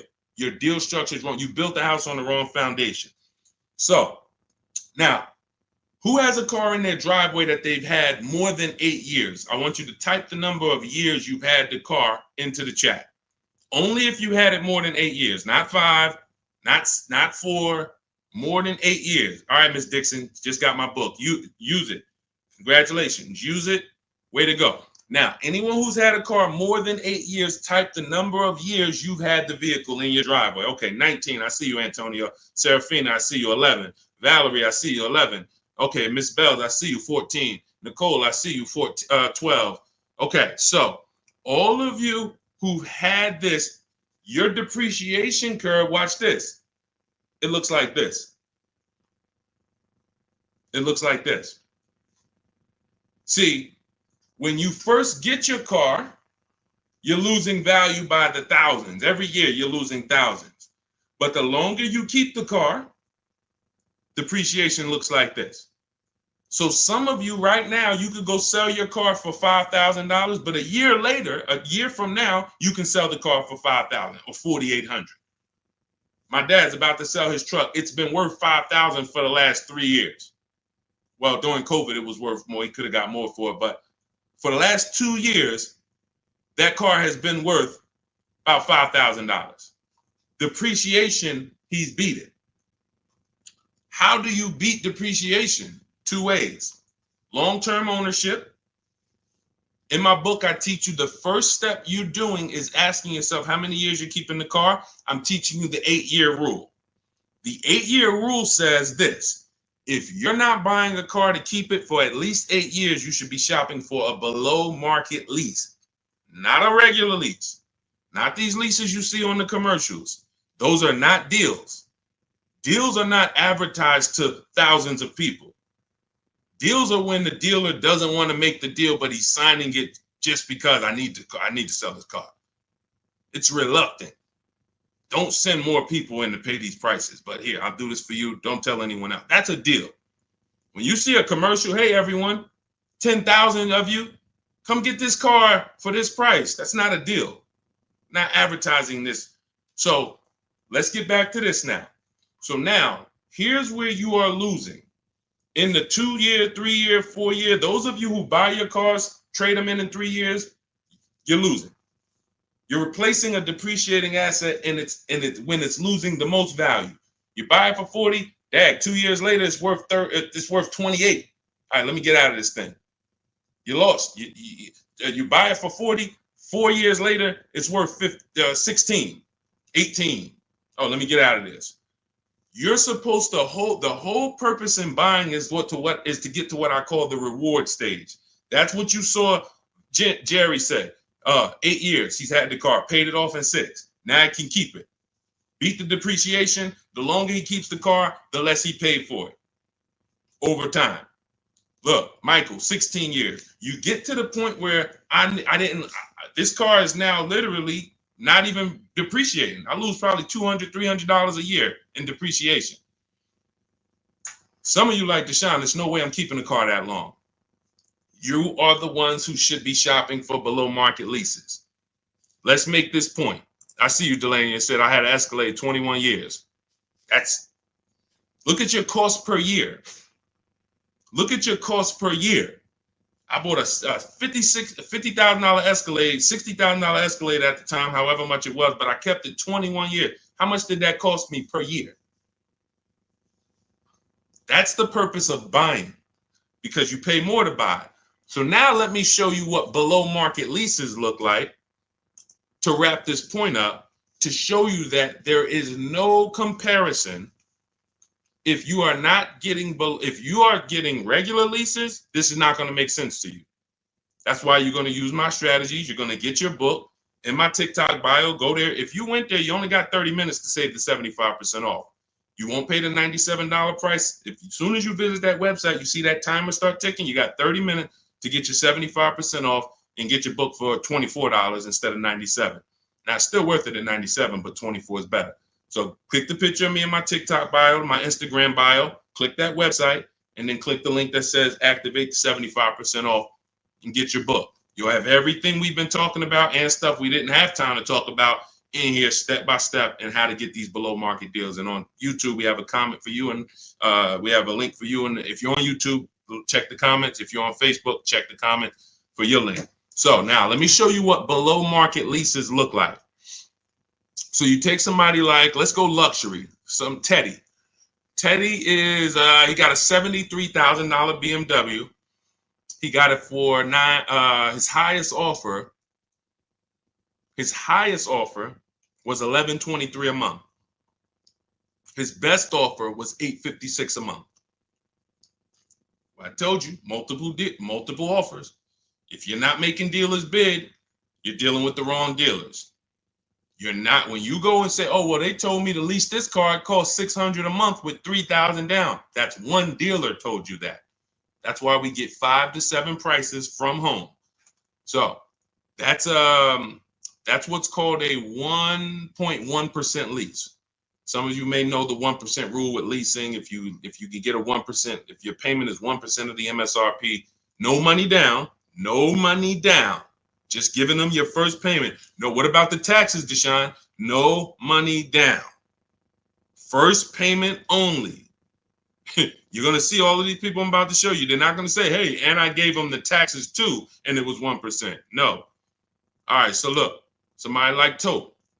Tope had a 1.2% lease, $690 a month on a $54,000 vehicle. Almost $55,000 BMW, $690 a month, no money down. Look, look how much she saved off the vehicle. Sitting at home. People in dealerships fighting. Come on, take off another $30. She's sitting at home. She said, look, I got $7,500 off plus another $1,000 from the dealer that bid. And every dealer is not even going to give you the $7,500 rebate. They won't even tell you. But let's go deeper. Look at Kimberly. $86,000 Maserati, $968 a month. She got $20,700 off on this offer here. $20,700 off at home. Look, you're not going to see the Maserati advertise, hey, come drive this new Maserati, $968 a month, $86,000 vehicle, no money down. You'll see, hey, come drive a Maserati, $799 a month with $5,000 down plus taxes and fees. End up probably being about 10 grand once you add it all up. Yeah, you'll see that commercial. You go sign up for that, they'll love you. Hey, I want the deal from the commercial. Oh, come right in, miss. Oh, Miss Jones, a letter. How are you?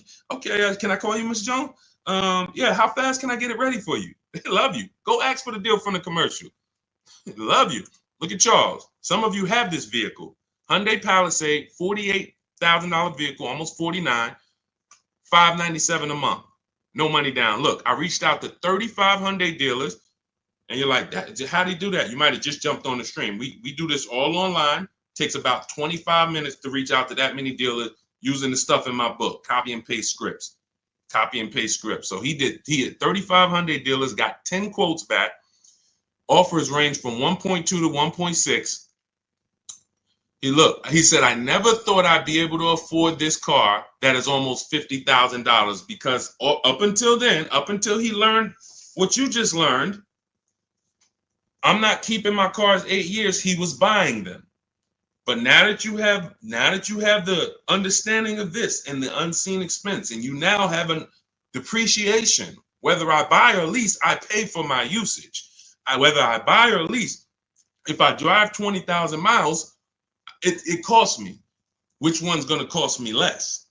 And when you get below market leases, it costs you less. Or when you do like what we spent time shouting out Michael and Antonio and Serafina and Valerie and all of them. So you're either going to go the long run, the distance, get your deal, keep it till the wheels fall off. That's how you're going to beat depreciation, or you're going to get below market leases.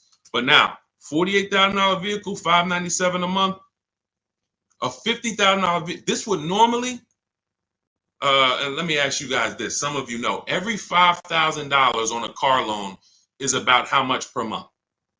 So we can show everyone who doesn't know this how much if he had bought this car, and this is the reason why he said, I never thought I'd even be able to drive this car. Every $5,000 per month on a loan, on a vehicle, is about how much per month? Let's see if anybody's tapped in. Every $5,000. Thank you. Yep, you got it, Zully. $100, $100. Great job, Clarissa. Shout out to the people that's tapped in.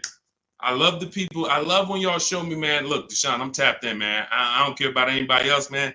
I'm watching my money. I gotta pay attention to this stuff. Yep. Thank you, Aletta. $100. The Bush, $100. So now this is how, when you look at a $10,000 car, you should think $200 a month. $20,000 car, $400 a month. $50,000 car, okay, that's $1,000 a month on a 5-year loan. That's what should come into your head. That doesn't mean, hey, I might be able to get 5,000 off of it. I might be able to get 8,000 off of it with my best deal. I might be able to get 10,000 off. That has nothing to do with it. I'm talking about just when you look at the car and you say, okay, around about how much is that going to cost me? 50,000. That's about $1,000 a month. 5-year loan.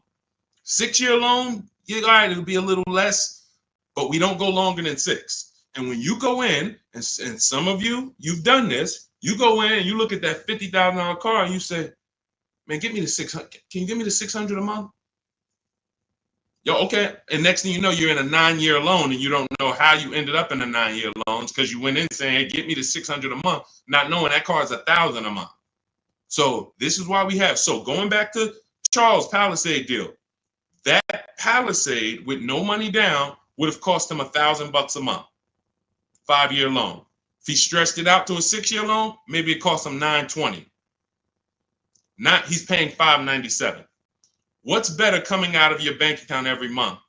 $597 or $900? Imagine pulling up to someone, you're Charles, right?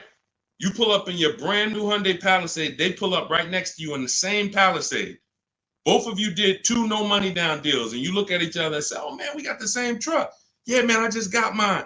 Oh man, how much you paying? Yeah, man, I know this expensive. You know it. You know this expensive, man. Yeah, I'm right about. I'm close to $1,000 on it, but I no money down though. No money down. How much you paying? Oh no, I'm paying $597 for this. Oh, you had to put a lot of money down. No, I didn't put no money down. Wait, how you get that? Oh, I leased this. I drive it for 3 years.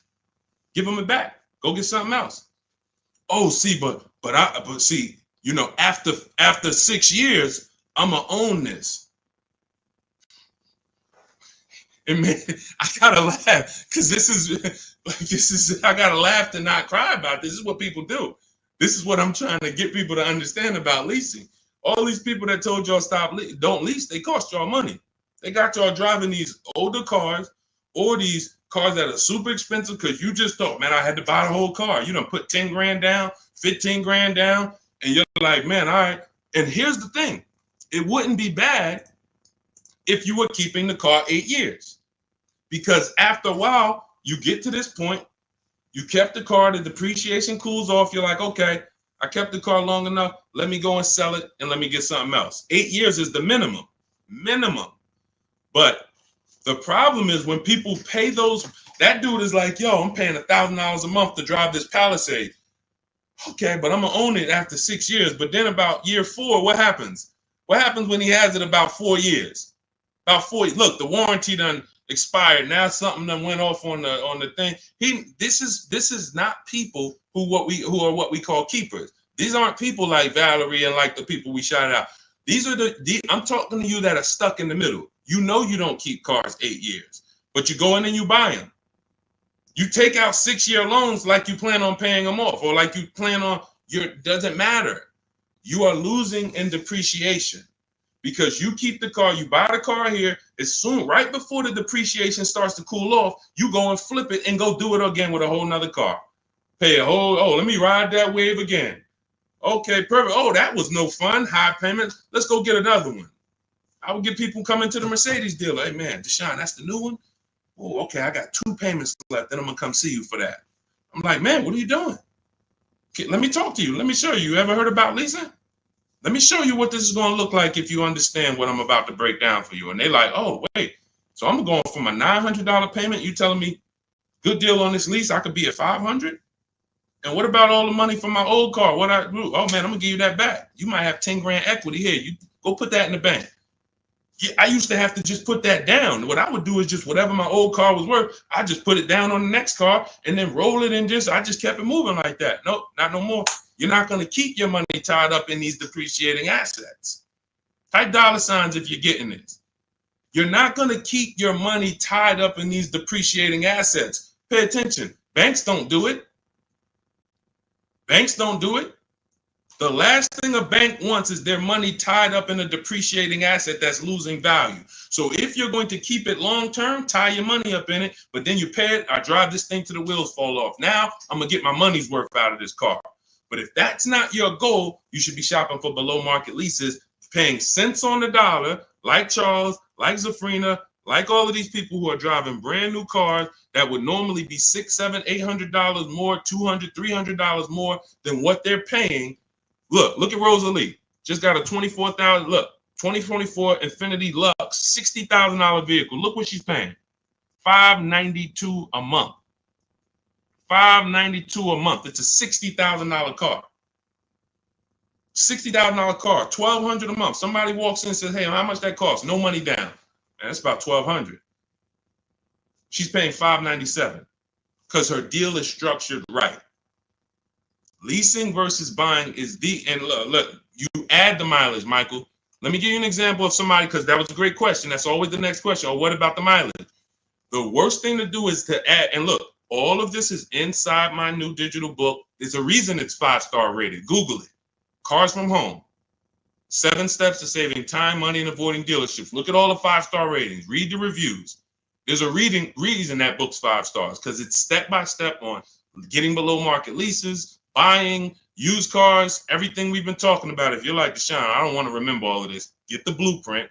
You get there, go to my TikTok bio, get your 75% off. Go to my Instagram bio, click the link, get your 75% off the book. You got the blueprint forever to use every single car deal.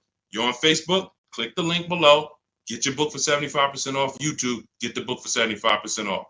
Here's an example of how we choose our mileage wisely. This is in step 3. It's deal structure.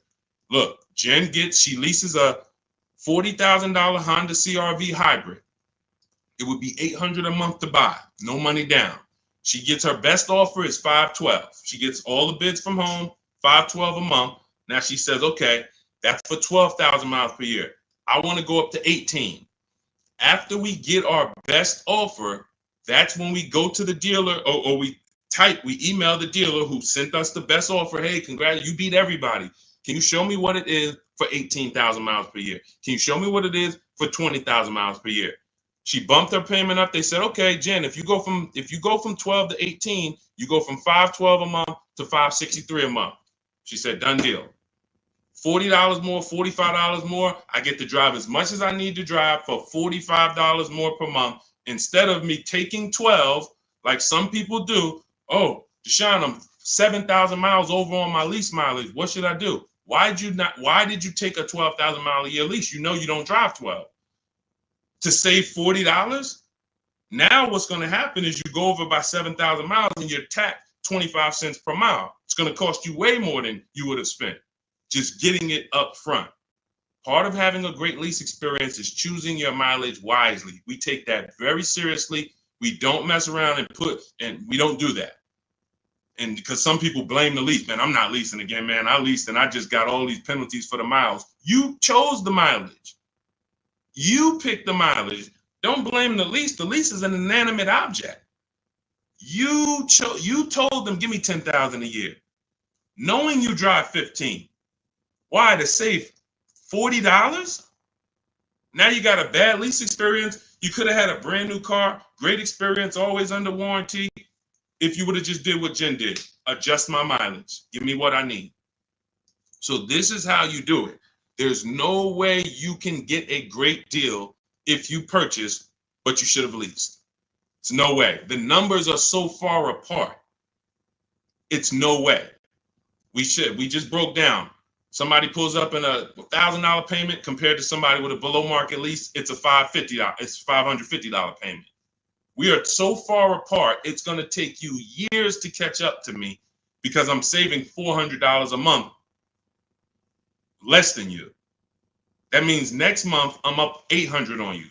3 months I'm up $1,200 on you. If my payment for the same car is $400 a month less than you because you decided to buy and I'm leasing and we're driving the same car, $400 times 12 times 4, $4,800 a year is in my bank account and it's in your car. And we have the same car. Deal structure. So we already hit on, if you just jumped on, we are very big on helping you get to where you need to be. You're either going to be a long-term person. We shouted out all the long-term people. Thank you to everyone who participated. Y'all helped us prove the point. And you can mix it up.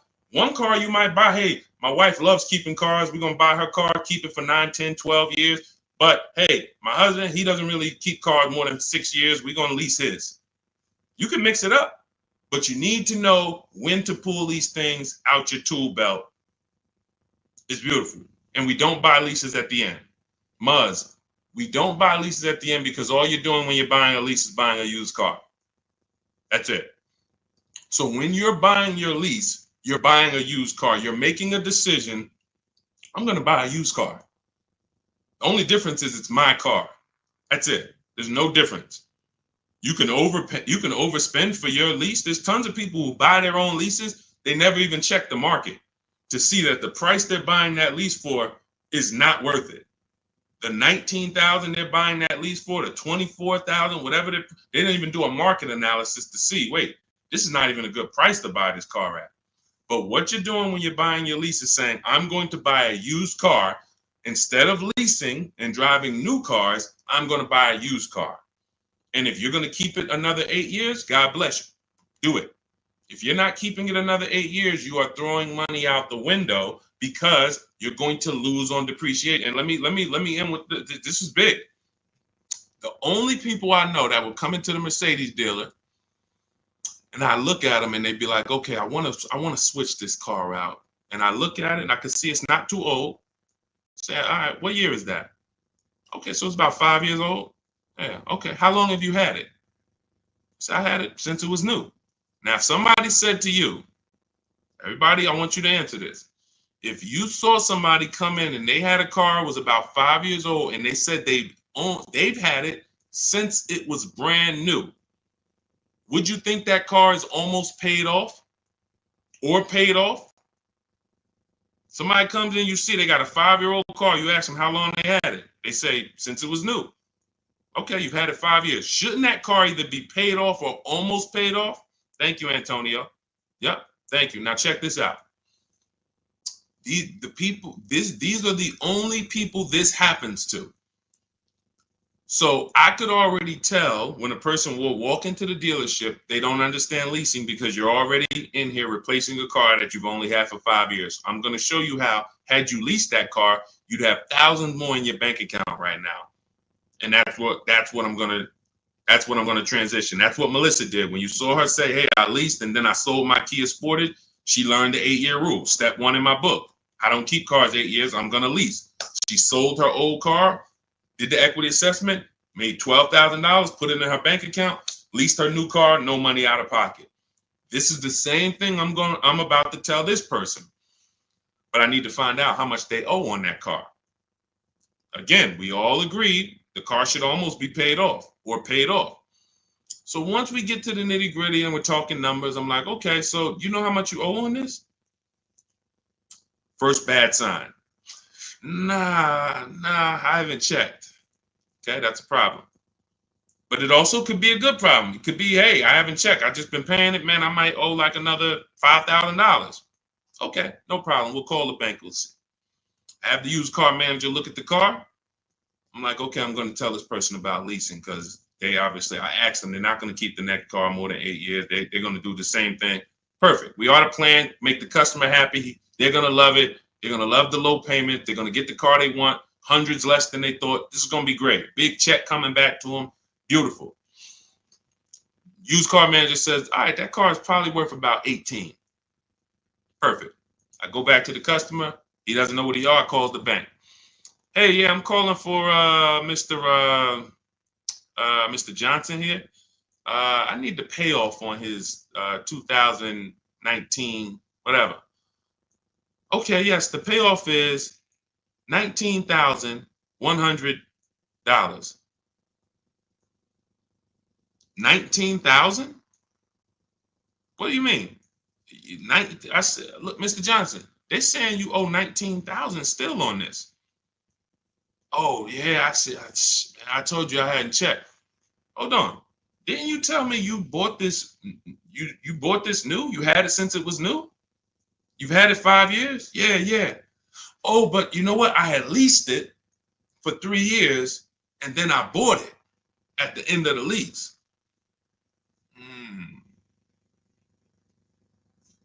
That's the culprit. Because you leased the car for 3 years, and then to get a payment similar, you usually have to take a 5 or 6 year loan. Most people, when they buy their lease out, they take a 6 year loan because they like the payment. You leased it for 3, bought it for 6. What's 6 plus 3, y'all? This is why, Muzz, I want you to remember this story for the rest of your life. When somebody says to you, or when you think about buying your lease out, remember this story. 9 years. Nobody who's smart, nobody on here. We might have some young adults on here. We might have some seniors on here. Nobody is signing up for a 9-year loan on a car. Not knowing it. No one. Every time you lease and then buy it out, that's what most people are doing. 9 years of payments on the same car. So you literally could have the car for 5 years. We call the bank to see how much you owe. You still have 4 years of payments left on the same exact car. That's why it's one of the worst things to do. And you're not even happy about it because it's like, oh man, I've had this car for a while, man. That's why buying your lease out, hey man, I was just trying to ride the market out. I wasn't ready to shop, so I just bought the lease out. Bad idea. Bad idea. It's just a bad idea. You could stroke a check for it? Possibly. But I would always shop for a new lease because, again, like I started the story with, when you buy your lease, you're going from a lease, driving new cars. If you're getting below market deals, like you're going to learn in my book, you're driving it for cents on the dollar, and then you're switching to a used car purchase. These are two totally different mindsets. Yep, you lease new cars, Marty. Two totally different mindsets. Buying a used car, you should be somebody like the people we shouted out earlier, the keepers. 8 years, 10 years, 12 years. You should be perfectly fine with maintaining a car. If something breaks on it, I'm gonna put money into it. I want to keep this thing. That's buying a used car. Buying a lease is like, hey, I don't want to do none of that. That's buying that. I mean, leasing, I don't want to do any of that. I want to drive new cars, always under warranty. The key is learning how to get below market leases. You can't walk into a dealership and just get a lease. We talked about that earlier. So that is the deal. Leasing is for people who do not keep their cars more than 8 years. Buying is for people who keep their cars more than 8 years. It's no in between. The people in between, you lose everything. You buy your cars, take out 6-year loans, trade them in. Losing. Never forget this again. Buy your cars, 5 years, trade them in. You're on a roller coaster to hell. Depreciation, killing you. You're never happy with what your car is worth. Man, I put all this money in, that's all y'all giving me? Depreciation. You buy your leases out. You're stuck in the middle. So get to one side or the other. And you must do this first, because as I said, if you buy but you should have leased, you lost. That's why in step 1 of my book, there's 7 steps. Step 7 is delivery. So some of you who have my book, you should not be at step 7, and I'm about to congratulate you, and you have not done the steps to get to delivery. That book is meant to walk you from home to your delivery of your below market deal. Step 1 is the most important question. How many years are you keeping the next car? What we're saying, AKA, how are we going to beat depreciation? If you say, Deshaun, 10 years. All right, we're going to beat depreciation with long-term ownership. Deshaun, 3 years. All right, we're going to beat depreciation with a short-term, with a below market lease. The depreciation question is the first question because we're buying a depreciating asset. It's nothing more important than that. Deal on the right foundation. Some of you who are about to start leasing was like, Deshaun, man, I was taught for years, never lease. 20, 30 years, never lease. You're going to make some of your best deals and be your most happy because you should have been leasing 15 years ago, but you listened to bad advice that they never broke down numbers. They never talked about depreciation. They never showed you anything. And they just said, never lease. It's like renting. And you believed it. So it's partially your fault. You believed it. You didn't verify. But there was no one to break down the numbers. I love math, and I've done thousands of transactions. I love breaking down the numbers to show you. All of you who are on here can see. You saw all of those below market lease deals. Buying those cars are nowhere close. Even if you bought a pre-owned version, nowhere close to what these people are paying. So that is the key. All right. All of this is in my blueprint. All of this is in my new book. Some of you like, you're like, I don't want to remember all this. It's no way you're going to remember. I'm going to remember all of this, Deshaun. Everything is in my new book, step by step. It's a digital book. You can get your copy for 75% off. It's part of our welcome offer. In my TikTok bio, click that picture of me. You'll see a website, and you click the button that says get your book for 75% off. If you're on Instagram, click the picture of me, click the website, and then get your book for 75% off. If you're on YouTube, look in the comments. I have a 75% off link for you there. If you're on Facebook, look in the comments. I have a 75% off link for you. That link is only good for 30 minutes. So if you went there 45 minutes ago when we started, an hour ago when we started the stream, you missed it.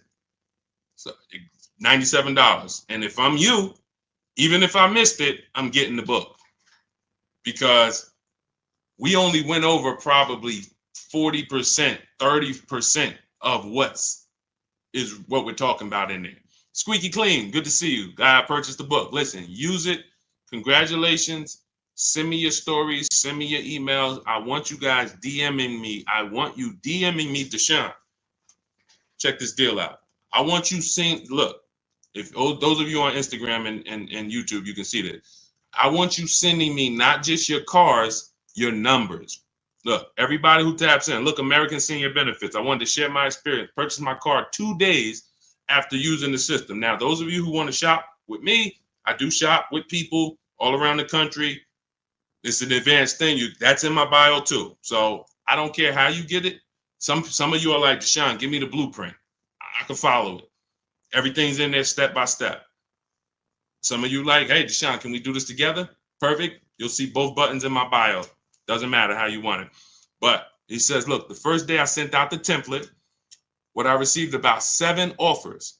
Day 2, I emailed for my numbers, took the best offer, put them into the calculator. I have a calculator I invented that you get access to in the book. All of you get access to all. I probably have 5 calculators in the book that I've invented. You'll never find them anywhere else. Can't Google them. These are calculators that I literally wrote the code for that we use. One of them is the counter offer calculator. And he said, look, I sent the email counter. The dealer MSRP was $36,365 on the 2025 Kia Sportage X line. Oh man, I gotta go back and get his numbers. I didn't open it up on his Facebook post. I was supposed to hit see more, and I didn't hit it up. All right, so I gotta go. But you could tell he was excited to tell a story, and it's like, dang, I gotta go back and pull him in. But this is what I want. I want you guys emailing me the numbers. Proud of your numbers. Deshaun, look at this. Last thing people want to talk to me about is their numbers. They'll post all day long. Oh, your girl upgraded. I had to treat myself. You know, your boy Fresh had to step out with the 2025. You never hear him talk about numbers. You'll never hear us. You'll never say, oh, y'all won't believe the price I got for this. You'll never hear that because they're ashamed of it. They're embarrassed by it. If they ran into me and I said, hey, yo, you got your contract on you? You got your purchase order? Oh, yeah, let me look at this. They'd be like, man, they'd be over there sweating like, all right, Deshaun, don't tell. I know I did bad. I've had people say that to me. You know, man, I know I did bad. I'm like, listen, man, don't beat yourself up. I just want to see you do better. I want you knowing, why would you go work hard and then go get this beautiful vehicle and not have the confidence to know you paid less, the lowest price you could have? You shouldn't be ashamed. This is a treat to yourself. But because you didn't know how to shop, you're ashamed. Or we're not doing that no more. You're gonna know how to shop. You're gonna be emailing me, Dad, Deshaun, I got 6 offers. Deshaun, I looked at all these pre-owned cars. The dealer that had the best one, I saw all the service records. I saw the true value discount. I got the price of it when I was new. It was no bogus. It was an hour and a half away. I had to drive an hour and a half away to get it. But look at what I got. And then I let the banks bid. And then, you know, my credit union, you're gonna be like, numbers. You're not gonna be thinking about cars. It's gonna be, you're gonna be just as excited about the deal you got as the car you got. That's where you're going. So shout out to everybody. Valerie, the link is in my TikTok bio. You got to click the picture of me, and then you'll see a web link right there. Click that link, and then you'll see a button that says 75% off new book, 30 minutes. Okay, same thing with Instagram. The link is in my bio. Instagram, TikTok, the link's in my bio. On Facebook and YouTube, the link is in the comments. So grab your copy, get there before the 30 minutes runs out, so you can get it for $24 instead of $97. All right. God bless y'all. I will see y'all soon. All of that is answered in the book, Squeaky Clean. Don't worry about that. We protect credit. And you might have missed the segment where we were talking about the bank bidding war. All of this we do. You don't give. See, part of what we didn't even get to. Part of what you need to learn is you don't give dealers quotes. You don't give dealers credit to get quotes. We couldn't even go into that. Credit is not in my templates. We never give dealers our credit to get quotes. That's what the 80% will tell you, though. Hey, Jim, we can't give you credit. Yeah, just fill out this credit app so I can give you a quote. They lock you in. We don't do that. All of that is explained in the book. All right. God bless you. I will see y'all in the next stream. Everyone who got your book, send me your success stories. Go out and be empowered. Go out and win in this world, and make sure you send me your results. All right. God bless you.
Welcome to Car Shopping Questions and Answers Live. I am your host, Deshaun, the Auto Advisor. We are live on 4 platforms now, and we're going to do some fast car shopping Q&A over the next 60 minutes. I want to make sure you know what you need to know to go out here and pay less for leases, purchases, new cars, used cars than everyone else is paying. There's only 3 prices you can pay with every car. Every car has 3 prices. Remember this: market value, above market value, below market value.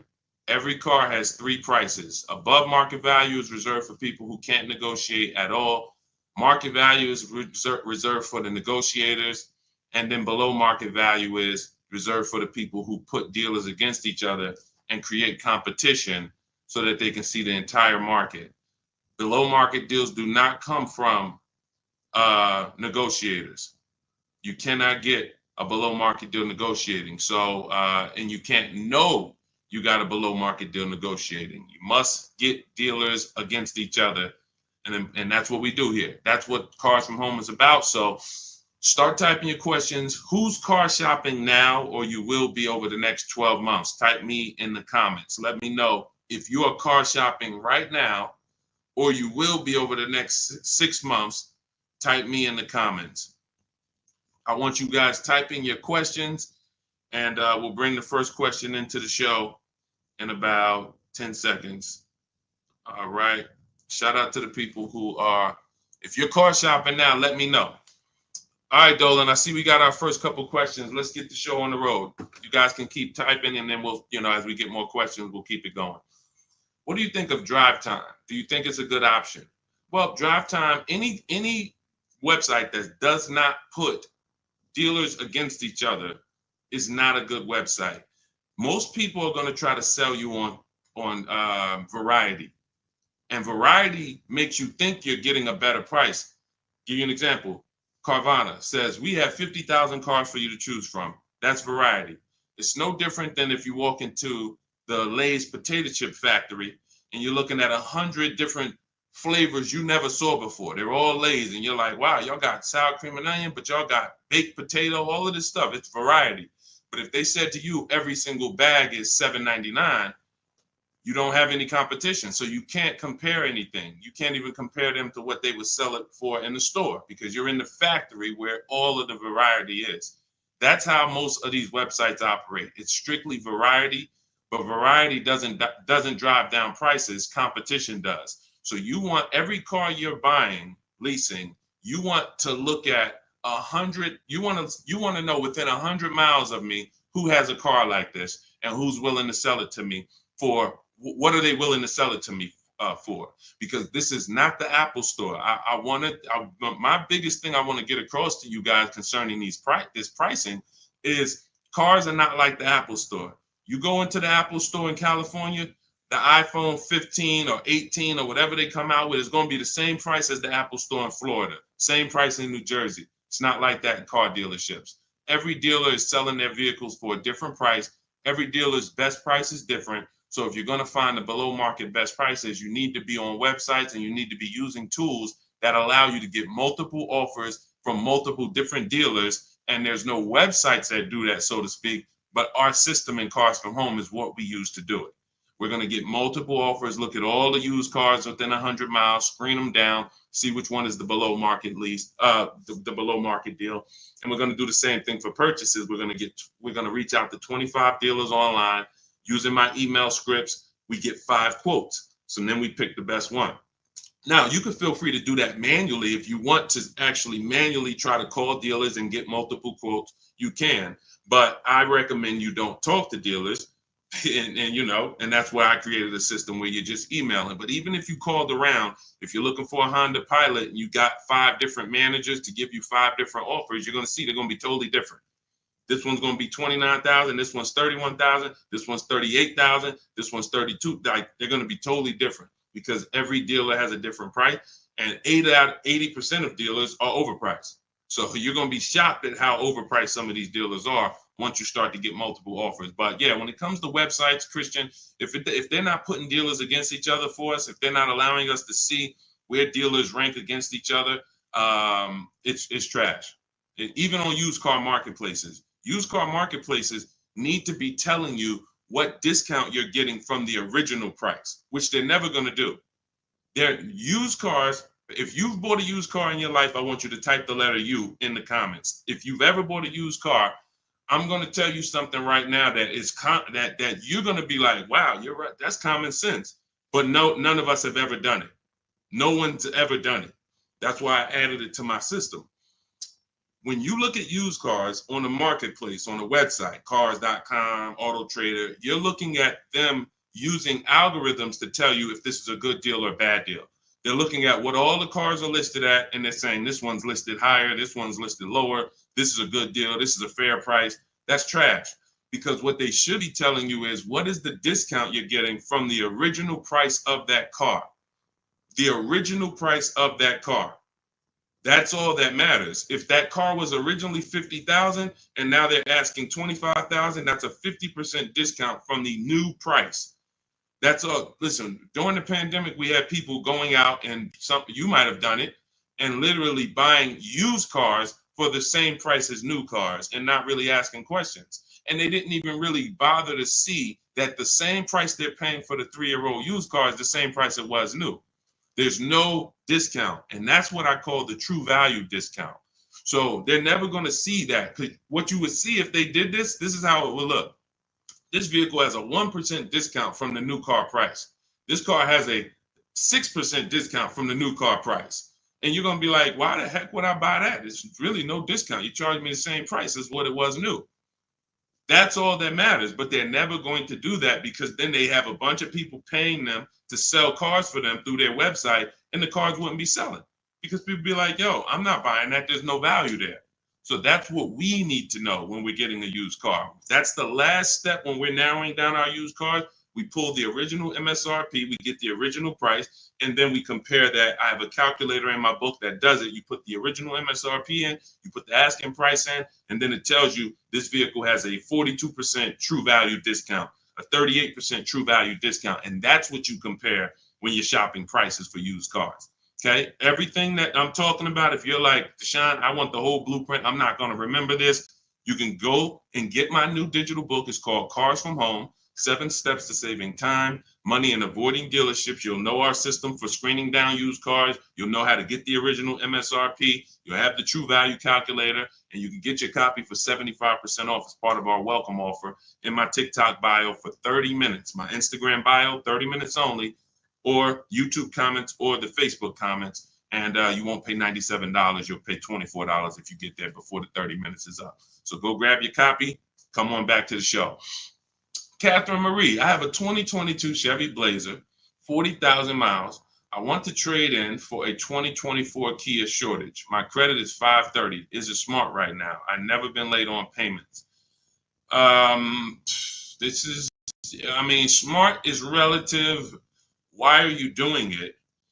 If you just got a vehicle, you're right now driving a vehicle that it's depreciating like this. Whenever we get into so she used a curse word too. A lot of you know, if some of you may know if you've been on a stream with me before, what's the word she used that we don't use here? Some of you may know. I'm not, Catherine, you're new to the stream, so you don't know, but you're about to find out that there's a word. Let me see if anybody gets it. I'll tell you in 3 seconds.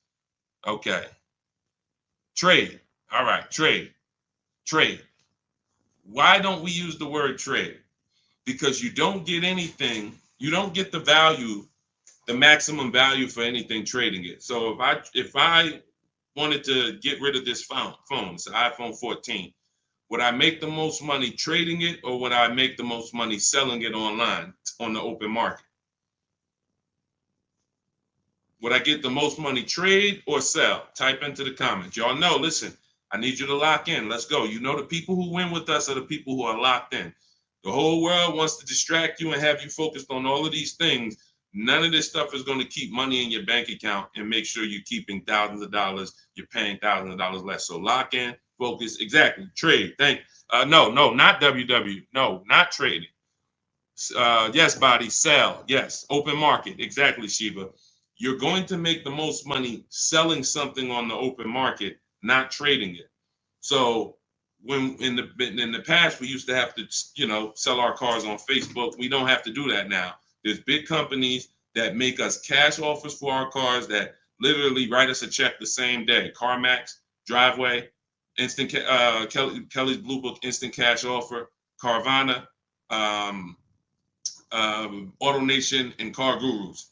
That's 6 offers. CarMax, Carvana, Driveway, Kelly's Blue Book Instant Cash Offer, AutoNation, Car Gurus. 6 cash offers that we get in 20 minutes.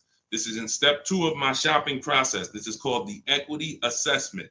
Before you can go into your next car, you want to see what is the maximum value I can get for my current car or my current lease. Can I sell my current lease and make $3,000, $5,000? And if you didn't know you could sell a lease, type a question mark, because if you didn't know you could sell a lease, how much has that cost you already? Just not knowing that you can sell leases, just dropping them off to the dealership, and if there's $2,000, $3,000, $4,000 of equity, or like in the pandemic, some of us had 10,000 equity, 7,000. You're just giving it back to them, and you're wondering why they're saying, "Oh, good news, we could get you in this new car with no money down." That's because you have equity that they're most likely using for your car, because you don't know how to assess your own equity. So we do this ourselves. So when it comes to to me, you look like a lease person. You have a 2 to 3 year old vehicle right now that you're already replacing, and you should not be swapping cars. You're going to have a ton of negative equity, because unless you're putting big down payments down, every time you trade these cars in, Catherine, you're just moving all of the baggage from the old car over to the new car. And so you should be leasing, but you're buying. Buying is for people who are going to buy their cars and pay them off and then keep them until the depreciation doesn't look like this anymore, because this is normal depreciation. This is why you buy a car for $40,000 and in 5 years it's worth $18,000 or $16,000. That's called depreciation. So, but you get to a point when you own a car where your depreciation looks like this. Your car, this is around 8 years. Now, your car today might be worth $10,000. Next year, it's worth $9,800, $9,200. It's not losing that much value anymore. But if you're not buying cars to get to this space, you're throwing money out the window, because you're losing thousands in depreciation. And then what you do is you're riding that sliding board of depreciation down to the bottom.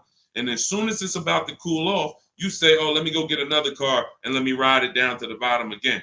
So you're literally replacing your vehicles in the point in time where you're losing the most money on the vehicle through depreciation. That's why you should not be buying. So now your credit is not in a place where you can lease. So what should you be doing? Building up credit to go into a lease. It's very simple. If I needed to lease, because leasing is going, and you'll see, we'll go over this in the stream. Leasing saves you a lot more money. For $530 a month, we got some people driving $40,000 and $50,000, $60,000, $40,000 and $50,000 vehicles, brand new with no money down. For those same payments, you're driving a vehicle that's less, but it's bigger than the payments. It's more about you not tying up your money in cars. That's what a lease is about, because you don't want to tie up money in a depreciating asset unless you're going to keep it a long time. Long enough to let the depreciation cool off. You're tying up all of that money. It costs a lot to buy. A $25,000 car is $500 a month on a 5-year loan. Meanwhile, like I said, $500 a month on a lease, depending on the car, can get you a $40,000 car or a $50,000 car. You don't believe what I'm saying? Look at Zafrina. Zafrina's paying $579 a month. She's driving a $65,000 car, $65,000 Jeep Grand Cherokee. Look, this is $512 a month, a $40,000 Honda CRV. This was Jen's best bid. Now, these are not regular leases. These are what are called below market leases. So these don't, I know what you're thinking, Deshaun. I saw the commercials. They all say you got to put money down when you lease. All of that is a commercial. Those are not deals. So the point is, what you got to understand, Catherine, is your first thing is to see is to determine why you're buying. And if I'm you, I'm staying in that car and I'm getting my credit to the point where I can lease. You got a nice car. You have a solid car. You're going to switch that into a Kia. Your payment's going to go up, because if you go from that to a finance, another purchase, your payment's going to go up. You're going to have negative equity, and you're going to be no closer to leasing. So if you've never missed a payment, then you should be focused on getting your credit to about a 660, so that you can go. If you get to a 640 with a good payment history, you should be able to flip out of that Chevy Blazer into a brand new lease, and you can actually save money. Because if your payment has to be high. For a 2022 Chevy Blazer, you financed it, your payment has to be high. That's a $40,000 vehicle. So I'm guessing your payment is around like $700-800 a month. Depends on if you put money down, but you could be driving so much better car than that, or you could have a lower payment. So it's but you got to get your deal on the right foundation. Leasing is the foundation. Go ahead, Dolan. Leasing versus buying is the foundation. Most people are overpaying strict. It's not just they don't know how to make people bid. It's literally their deal is on the wrong foundation. They should be leasing, but they're purchasing. That's the problem. Negative equity all day long, high payments. They just always have them. What about with a low credit score? What is that? You're gonna have to. I need more info than that. I need more info than that. Like, relate that to your question. Are you trying to buy? Are you trying to lease? Like, what is? Give us a more detailed question, Santiago. Go ahead, Dolan.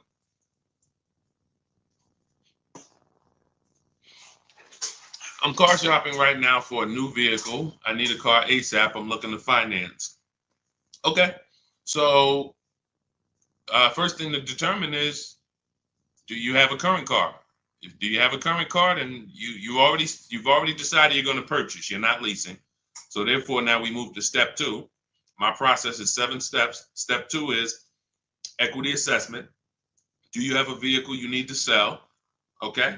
Now we're going to budget for. Are we going to budget for a new car or a pre-owned car? Can you afford both? That's the thing. Now, in my book, I have something called the perfect budget calculator. This is where we use the standard interest rates. We put our, preferred down payment in. It could be 0. Some people, you're like, Sean, I could put 3,000 down, but if I don't have to, I don't want to. That's what the perfect budget calculator does. You put in what you could put down comfortably. You put in what can you spend monthly comfortably. You put in what equity you have from your old car. You put that in, and then what it does is it tells you how much you could afford for a car. Could be 22,000, but you get multiple goals, because what you got to understand is, if I spend $400 a month for a 5-year loan, that's less money than if I spent $400 a month on a 6-year loan. So what we do, oftentimes, you can actually budget for a lower price vehicle simply by shopping for a vehicle with a 5-year loan instead of a 6. So yes, my budget might be $400 a month, but for how long? So the perfect budget calculator gives you multiple goals, because you got to decide, what can you afford? Can you get everything you want in a new car at your budget? You said I'm shopping for a new vehicle. Can you get everything you need in a new vehicle for your budget? If not, then you got to go pre-owned. And then now what you're doing is you're going to the market, and if let's say you're shopping for a new vehicle, because you said I'm shopping for a new vehicle, what we would do is we're separating the finance from the purchase of the car. See, because I could already tell by your statement, you're gonna go in mixing them. And what I need you to get is, you're giving dealers, anytime you buy a car from a dealer and you give them a loan, you get your loan from them, you've actually given them 2 transactions. You've given them 2 transactions. Buying a car from a dealership is one transaction. Getting a loan from a dealership is another different transaction. And you're never going to get the best deal doing that, because you're not bidding out the loan. What we do is we bid out everything. Every part of our car buying transaction, we're bidding it out. So we're bidding out, let's say you're searching for a new Honda Civic. Okay, there's 25 Honda dealers within 100 miles of me. I'm talking to all of them online. You use my way, you're doing it by email, copy and paste. You do it your way, you can call around, ask for the managers. But I want to find the Honda dealership that's going to sell me a Honda Civic that I want for the lowest price. Who's going to beat everybody? Now, once I find that person or that dealer, now it's time for me to bid out my loan. My loan gets bid out by me reserving my car with the dealership. Hey, Honda, you already got. See, when you do this, what you're going to get is you're going to get a buyer's order, and you're going to say to the dealer, okay, I'm going to go shop for my own financing, but if you could beat the rate, you can have the business. So sometimes where you're going wrong. Another way you're going wrong is you're not giving the dealer a chance to beat the rate you got. And that's losing you opportunity. And the more people bidding for your loan, the better. And I'm going to tell you how you could do it without affecting your credit negatively. So this is all what I call the bank bidding war. This is in my books, the bank bidding war blueprint, because like I said, we bid everything out. That's how we get these deals that we get, that you see people get. So the point is, we lock up our car, we go home, we have our banks bid, we have online credit unions bid, online banks bid. Whoever gives us the best rate, now we call the dealership and we say, hey, if you can beat the rate, you can have the business. See, if you, it doesn't have, you never want the dealer telling you what your payment is going to be. Your payment is between you and the people giving you the loan. But because you mix those transactions, you don't realize you're giving the dealer maybe $5,000, $7,000 of negotiating room in the car you want to buy. And then you're giving them another $3,000 of negotiating room in the loan. So they have all of this money to move around. And then, God forbid, you trade in your car. Now they got another $3,000 of wiggle room in that. You're giving them all three transactions. And that's why you're wondering, oh, I hope I could get a good deal. You can't. You have to separate these transactions and do them at home so that you can bid them out. So that's what you would do. If that's a process I call the 25 to 5. And as you can see, you don't need a lot of time to work our system. Ansley, I want to say, where's Ansley's deal? I think he got his car, he got his below market deal in like, look, he said right here, he said, I started the process Saturday. I accepted a deal Monday. Got the car delivered Thursday. So for those of you, if you're like, man, Deshaun, I need a car in 3 days. Ansley started the process using our process Saturday, accepted a deal on Monday. This does not take, this is a 90-minute to 3-hour process to get below market deals. This isn't days. I would never spend more than, I haven't spent more than 90 minutes to get any deal. My Infiniti truck, all my leases I had, I never spent more than 90 minutes to get any of these deals. But you can see here, he got a 2024 Infiniti QX60 Lux. MSRP was $58,000. Huge discount, multiple offers. He got a 1% lease. That's a $554 a month payment. It's a $58,000 vehicle. It's people paying $554 on $35,000 vehicles, leasing them. You got to understand, bidding is how we do it. Bidding is how we do it. So it doesn't matter if you need a car ASAP, you want the blueprint. Get your copy of Cars from Home, 7 Steps to Saving Time, Money, and Avoiding Dealerships. Now you can do this manually too. Again, I don't care how you get multiple offers. I prefer you to use our way because our way is proven. We have dozens and dozens of people that we can show you today, and we have hundreds of people you can see all over my pages and the comments who've been using this stuff since 2021. But I don't care how you get multiple offers, just get them. Because the money savings is in multiple offers. If you're looking at a blue used car and you're like, man, this dealer right by my house got this nice blue Chevrolet Cobalt, I don't care. Just understand there are hundreds of that same vehicle all around. And that instead of, see, what they want you thinking is this is the only one like this. So that way you can come deal with them, and then whatever way you can negotiate, there you go. Once you understand that as an ex-car salesman, I can tell you that even the most rare G-Wagon, there's more than one of them. That's the most rare cars. There's more than one of them. Very few cars are one of one. And these mainstream cars, Hondas, Fords, Toyotas, when you see them on dealers, Mercedes, there's hundreds of this same car. My job, your job, is to get offers from multiple dealers so that you find a dealer who's going to sell you the car the lowest. Lock that into your mind. All right. And this is what the Cars from Home system is about. So grab your copy of Cars from Home, 7 Steps to Saving Time, Money, and Avoiding Dealerships. You'll have the whole blueprint. In my TikTok bio, you get yours for 75% off. That's my welcome offer to you. So normally the book's $97. It'll be in your inbox in 2-3 minutes. But if you get there before the 30-minute timer goes to 0, you can get your copy for 75% off, which is $25. In my TikTok bio, my Instagram bio, the YouTube comments, or the Facebook comments, get there before 0. All right? Go ahead, Dolan, shoot the next question up. Let's go. Can you negotiate a buyout from a lease? Not usually. I haven't seen it because your buyout price is set on the contract.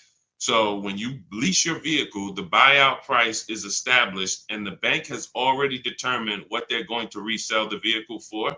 So they estimate based on what you tell them you're going to use their resale value. So if you tell them you're going to use 10,000 miles per year for 3 years, they're expecting the vehicle to come back with 30,000 miles on it, and they're anticipating what their market value will be to resell the vehicle based on 30,000 miles. That's why when you bring the vehicle back with 40,000 miles, you must pay for that because they've already anticipated our sale is based on 30,000 miles and you brought it back with 40. No matter what dealers have told you, they have never made your mileage penalties disappear. You cannot make mileage penalties disappear. What they can do is they can cut them a check, which is rolling those mileage penalties into your next deal. That's what happens. But how many of you are getting calls from dealers saying, come on and we'll get you out of your lease early? Come on and we'll get you out of your lease early. Come on and we'll take care of the remaining payments. How many? Type me if you're getting those calls or if you're getting those letters. Hey, we'll get you out 6 months early.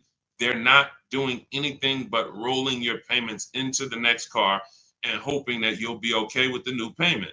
But if you waited until you didn't have this baggage, you can literally make a deal without the baggage. So yes, you might be able to achieve $500 a month with the baggage, and maybe you could afford $500 a month, so it's okay with you. But if you were patient, you could literally make your deal when you didn't have the baggage, and the same car you got for $500, you could get for $400 a month. So they're playing on the fact that you're going to want a new car and you're not going to look at the numbers and be able to understand that they're rolling those numbers into the new car. And if you were patient, you wouldn't have to deal with that. That's the big thing. It's just about being patient. It's the biggest play on your emotions. There's no other industry like the car business that plays on your emotions, and they use it to your disadvantage. It's all that's why I tell you we don't talk numbers in dealerships. We don't negotiate in dealerships because you're in their house, you're looking at a product you like, and you have no leverage to even talk to their competitors sitting in their house getting numbers. That's why we don't do it. We only get numbers from home. All of our deals are made from home. So no, I haven't seen you be able to negotiate a buyout on a lease. The price is set. And that's another reason why you don't want to buy a lease. Let me end this question with this. The buying of leases is a horrible idea. In most cases, it's one of the worst things you can do because most people are not checking to see that the vehicle they're buying out is actually a good price. So if you're not checking to see that the vehicle you're buying out is a good price, you don't even know that you just overpaid for your lease, especially those of you who, if you go over your miles, let's just say your buyout is 20,000 based on 30,000 miles. You're supposed to have 30,000 miles. You can buy that car for $20,000 based on 30,000 miles at the end of the lease. Now you drive 50,000 miles. You go 20,000 miles over because you got the wrong miles. You didn't pay to get 18,000 miles like you should have. You took a lower payment and you now have a penalty. It's not the lease's fault. So now you come back and you say, well, I'm gonna just buy the vehicle. The problem is the vehicle that the 20,000 buyout price was based on 30,000 miles. So now you're about to buy a vehicle and pay the same price that was for a $30,000 30,000 mile vehicle. You're going to pay the same price for a 50,000 mile vehicle. So you buried yourself and you've bought something well above what it was worth. You've paid well above what it was worth because the fact you put 50,000 miles on it didn't adjust the buyout. It didn't say, well, you put 50,000 on it. Instead of 20, you could buy it for 16 because it's really not worth 20 at all. No, you're paying the buyout price no matter what. So 99 times out of 100, the penalty is way less. It's just bad leasing. It's bad lease structure. When you see people that hate leases, it's their fault in a lot of cases. They don't know that though. Man, I didn't get the mileage. They penalized me. Man, I got a bill because I had dents and the windshield was cracked. But if you own the car and you went to sell that car and it was a cracked windshield, wouldn't you need to pay for that? Wouldn't that come off the value? So you have to realize that leasing, you get charged for what you use. If you abuse the car, you're going to be charged for that. If your tires are bald, you're going to be charged for that. If you went to sell the car that you own to someone and it had bald tires, they would be like, all right, you got to lower the price. The tires are bald. So you pay either way. But when you get below market leases, it's not even a question. It's not even a question. That's what's leading you guys wrong. So anyway, I know that wasn't a question about leases, but it was a question about lease buyout. But I use it as another opportunity to tell you how much not understanding leasing is hurting you. It's hurting your bank account big time. Go ahead, Dolan. Big time, not small. $5,000-$6,000 every car you get. You should be leasing, but you're buying. $5,000-$6,000 minimum every car you get. You're overpaying. It's not even close. Go ahead, Dolan. Shoot the next one up. I see we're getting a lot of questions, and let me try to speed through a lot more of these. What's going on, Oak QT? Good to see you, Senru. Always on point. Let's hook up. All right, Senator. I don't know who you are, but hey, listen. TikTok knows I'm shopping for a car today. Listen, lock in, Tifa. Lock in. Could everybody hit the like button? Everyone who hits the like button, if you support good content and you're like, listen, I need to help spread this because my friend might be going out buying a car today and they might be getting, listen, they need this. So appreciate everybody who hits the like button. Appreciate everyone on TikTok, double tapping the screen, running those likes up. We can't spread this message without you. All right, Chef Champion. What do I do if I bought a Jeep Grand Cherokee and the value decreases faster than the payoff? That's normal. That's normal. See, and now watch this. It's based on your loan. So now, again, you want to remember this. This is a basic lesson on depreciation. If we learned this in school, everyone would be just fine because you come out of school understanding depreciation, leasing, and buying, and you understand how you're going to beat this and not get caught up in this. So when you buy your vehicle, the Jeep is here. The depreciation is here. The next day, if you buy a vehicle for $40,000, you go back the next day, it's not worth $40,000. You've already owned it. It already has 10 miles on it. Even if you didn't drive it, literally because it's been owned, it's depreciated. So it went from 40 to 36 the day you bought it, 34 the day you bought it. And so depending on how much you overpaid, it could drop even more. If you should have gotten a $7,000 or $8,000 or $10,000 discount off the car, but you didn't get a discount because you don't know how to make dealers bid and you're trying to negotiate and you don't know about rebates and all that, you overpaid. It doesn't change the fact your car is going to depreciate based on the market value of that car. So when the market sees that some people are getting $7,000 to $10,000 off of the new ones, your 1-year-old one becomes worth even less. So depreciation is what you're trying to avoid, but you can avoid it by, you can't change what the vehicle is going to do. Pay very close attention to this. You cannot change. If a vehicle is going to depreciate like this, there's nothing you can do to change that. The only factors you play is how much you drive. High mileage drivers, you're depreciating like this. Your slope is steep. You're putting 100,000 miles on cars in 4 years. Your car goes from 40,000 to daggone 15,000 in 4 years. Like that's the way you do. Your normal driver is going to look like this. So you can't change that. What you can do is you can say, are you going to keep the vehicle long enough to avoid that? You're riding out the depreciation. Who has a vehicle in here that they've had outside their house right now? Right now.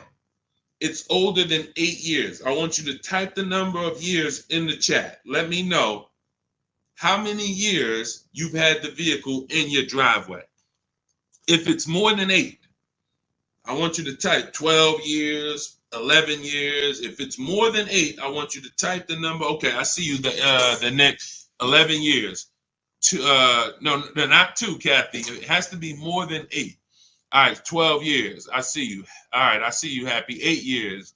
Raw Doggy, 18 years. Okay, TT, 18 and a half years. Charlie, 35 years. Okay, so when we look at this, this is how you beat depreciation. This is the goal. This is the goal of the purchase. You need to understand, Chef, that that's the goal of the purchase. See, they're not thinking when their Jeep Grand Cherokee value decreases after 2 years or 3 years. They're not thinking that way. They're long-term. See, short-term people who don't lease are the ones that are concerned about depreciation. Pay close attention, because you're getting the mindset of why not understanding leasing is super expensive.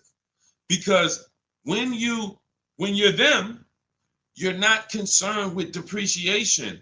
TT is not concerned. She's had a vehicle 8.5 years, 35 years, like 18 years Raw Doggy's had. That vehicle, he's gotten the value out of it. And the more you keep the vehicle, the more value you get out of it.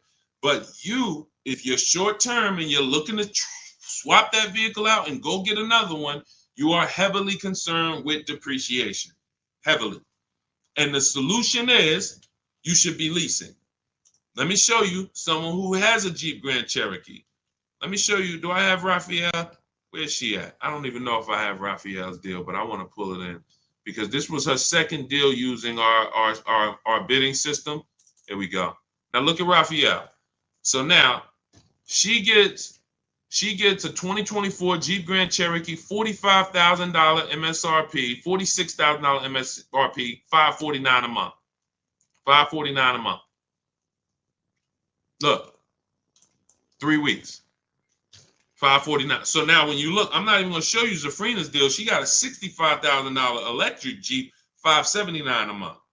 So when you compare what it costs them to drive these trucks, brand new, no money down, they literally give them $579, drive off. Raphael gave them $549, drove off in her truck. That's different than you buying this whole Jeep Grand Cherokee. Same price vehicles they're buying, call it close to $50,000. No money down, you're leaving out at $900 a month, $1,000 a month. You might put 10 grand down, or you might throw your trade in there as a down payment to get to $800 a month. But you're not getting to a $600 payment on a Jeep Grand Cherokee buying it. Maybe you bought a 3-year-old one and you might be paying the same payment as they're paying. But think about this. Why would I pay the same payment? Because some of you are like, oh man, Deshaun, I buy used cars. Is that better than leasing? Not if you're a short-term person. Because what you're doing is, you take somebody like Raphael, she's pulling up $549 a month, brand new $50,000 Jeep Grand Cherokee, $46,000 Jeep, what's the MSRP? $46,000 Jeep Grand Cherokee Limited. Now you got that same vehicle, but you bought it used. So instead of $46,000, you found one for, let's say 20. Let's say instead of 46, you got a nice one, 28,000. 28,000. Let's round it up with taxes. Be generous. Let's just say 30,000 with taxes. What's the car payment on that, people? What is the car payment on a vehicle that is $30,000? Type into the chat. Some of you know, based on our $5,000 rule, what's the car payment on a vehicle for $30,000?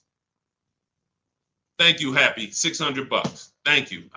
Man, my people on point, man. I'm proud of you. I'm proud of the people that's on point, locked in. I know y'all. I don't have to worry about y'all. So $600 a month. Now look at this. That's if we found a used one at a great price, 20-something thousand, high 20s with taxes. We at 30. So we're leaving out the dealership paying $600 a month for a used vehicle, 3 or 4 years old, 1 year warranty left, or potentially no warranty after a year. So versus someone who's driving a brand new $65,000 Jeep Grand Cherokee electric, $579 a month, or like Raphael, who's driving her limited for $549 a month. She's pulling up next to you in the same vehicle, but the new version, you're paying more than her. This does not make financial sense, and there's no way to justify it because you're not getting the money back. If you were going to say, Deshaun, yeah, I'm paying more now, but in 3 years, 5 years, 6 years, when I sell this thing, watch how much I get back. If that was the case, then it'd be different. That's not the case. You don't get the money back that you put into these cars.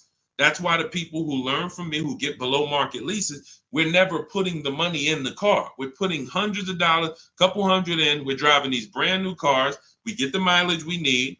We adjust the mileage. If you need 12,000, you get 12. You get 18. You need 18,000, you get 18,000.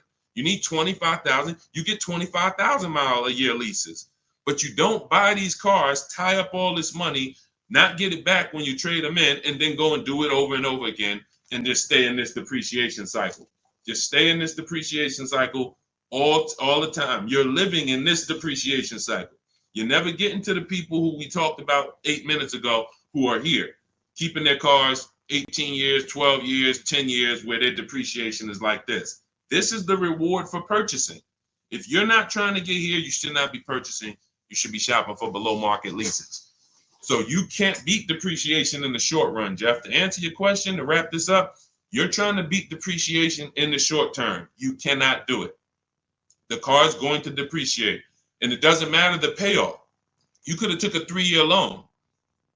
You would be paying more. Your loan would be going away quicker, but you probably took a 5 or 6 year loan, God forbid, a 7-year loan. Now your loan's not going to move fast at all, but the car's value is always going to move. So the key is, this is step 1 in my book. We need to know, are we putting our deal on the lease foundation or the purchase foundation? How are we going to beat depreciation? Long-term ownership, 8+ years, or below market lease? Those are the only 2 ways. That's the only 2 ways to beat depreciation. That's step 1 in my book, the most important question. Okay? All of this you can get 75% off as my welcome offer to you for getting cars from home, my new digital book, 7 Steps to Saving Time, Money, and Avoiding Dealerships.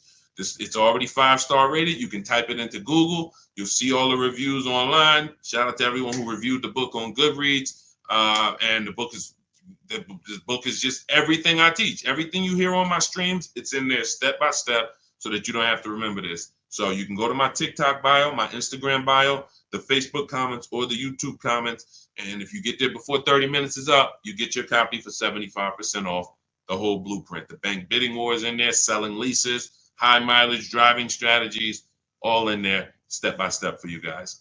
All right.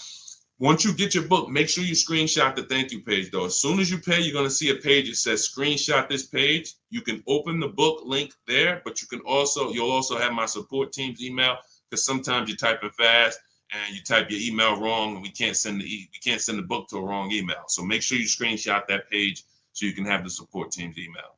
Go ahead, Dolan, shoot the next question in. Hey, what to do if I'm upside down and need a new vehicle? Well, you can only get out of negative equity 2 ways. This is also in my book. You can pay the difference, or you can move it over, transfer it. Now, the third option with negative equity is you don't get a car. This is what I call the bad credit for people with good credit. Negative equity is the bad credit for people with good credit, because when I was in the dealership, some of you know I worked for Mercedes for 5 years, General Motors 5 years. The only people who couldn't get a car who had great credit was people with too much negative equity. So what you're looking for is you're looking to see, doing the equity assessment, what is the most I can get for my car? Because let's say the dealer tells you your car is only worth $14,000. but you owe $16,000. They're going to tell you you have $2,000 of negative equity. That's why we never get our prices of what our car is worth from a dealer. We do this from home during our equity assessment. This takes us 20 minutes. We go on CarMax.com, Driveway, Carvana, Kelly's Blue Book Instant Cash Offer, AutoNation, and Car Guru, Sell My Car. This is 6 cash offers that we're going to get in 20 minutes. So now these are the most competitive offers we're going to get, and that's going to tell us the least amount of negative equity that we would have. So if the highest bidder from the online buyers pays you 18 and you only owe 19, then you have $1,000 of negative equity. I would come up with the 1,000 and sell to the highest bidder. This is what I call paying the difference. Why is that the first option? Because you can now shop your car deal, get bids for your new car, and you don't have to bring over baggage from your old car. Now, your baggage from your old car wouldn't be a bad thing if you could guarantee that whoever, all right, let's say CarMax wants to pay you $19 for your old car, but you can't pay the difference. You owe too much more than that, and you can't pay the difference. Now you have to transfer, or you have to, use this word we don't use, which is trade. You have to trade. The only time that you can't get bids for your old car to maximize the value is in a negative equity situation. That's why we don't like it. So now, instead of me being able to sell my car in the open market to the highest bidder, I need the dealership that I buy a car from to add my negative equity to the deal. And the bad part about it is there's no guarantee they're going to give me the same thing Carvana was going to give me. If Carvana was going to give me 19 and they were the highest offer, there's no guarantee the dealership that I'm buying from could match Carvana's offer. In most cases, they can't. They're going to say, hey, that was Carvana. It's worth 19 to them. It's only worth 17 to us. That's the most we could pay. And they're not lying in a lot of those cases. They can't. First of all, they've already won the bid to sell you a car. They beat all their competitors. Now we want them to win another bid and beat all the people who wanted to buy a car from. That's just not going to happen in most cases. So you end up with more negative equity when you have to trade, because the dealer who ends up able to, absorb your car does not have, can't pay you what some of these online companies can. So I always say, get the online companies buy offers first. See if you can pay the difference. That's going to be the least amount of negative equity you have. That'll allow you to move with no baggage, and that's going to be the best thing for you. Now, that's the 2 strategies in my book for negative equity. 2 strategies. Now, if you need to transfer, now you have to take into account loan to value ratios. Depends on how much negative equity you have. Do you have 4,000, 3,000? That could usually be transferred over to most cars and go right on top of the purchase price, and you're going to be fine. But if you have $10,000 or $15,000 of negative equity, there's not many cars that you can switch over to, and it's going to allow you to absorb all of that unless you get a big discount. If you get a big discount, you look at somebody like Milligan. Milligan gets, $27,000 off her. Where's her deal at? She gets $27,000 off her Mercedes EQE. It was $79,000. She ends up getting it for $51,000. That's bidding. She gets all the discount and all the rebates. And now you look at somebody like Kimberly. Kimberly gets $20,000 off of her Maserati. $86,000 vehicle, 87. She gets $20,700 off. If she had to roll over 15 grand of negative equity to this deal, she could do it. So the bigger the amount of negative equity, the more you need to search for a car that the best offer on it, the below market offer on it, gives you a lot of rebates, a lot of discounts, 7, 10 grand, 12 grand off, so that you can roll that negative equity over. And 99 times out of 100, you should be rolling it over to a lease, because once the lease is paid off in 3 years, you're gone, and the negative equity is gone. And it's a hedge, because this has happened to people. They didn't plan on it, but they'll roll over 5 grand of negative equity or 10 grand of negative equity to a lease. Vehicle gets totaled. Gap insurance kicks in. They go out, they get a new car, and they're fresh.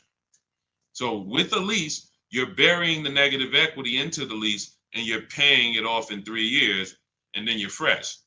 And in the case of a, God forbid, total, or the vehicle stolen and not recovered, it's gone. Negative equity is gone. So it's the best way. Going from a negative equity situation to another finance makes no sense to me, unless it was an emergency and you had to switch cars. That's the only time, like you were planning on keeping the car 8 years, 10 years, but there was an emergency. Maybe your wife had triplets and the car doesn't work anymore. Now you have to go and get a bigger car, but you're a long-term person. That's the only case. The other cases, you should be flipping negative equity into a lease. That's the solution. Go ahead, Dolan.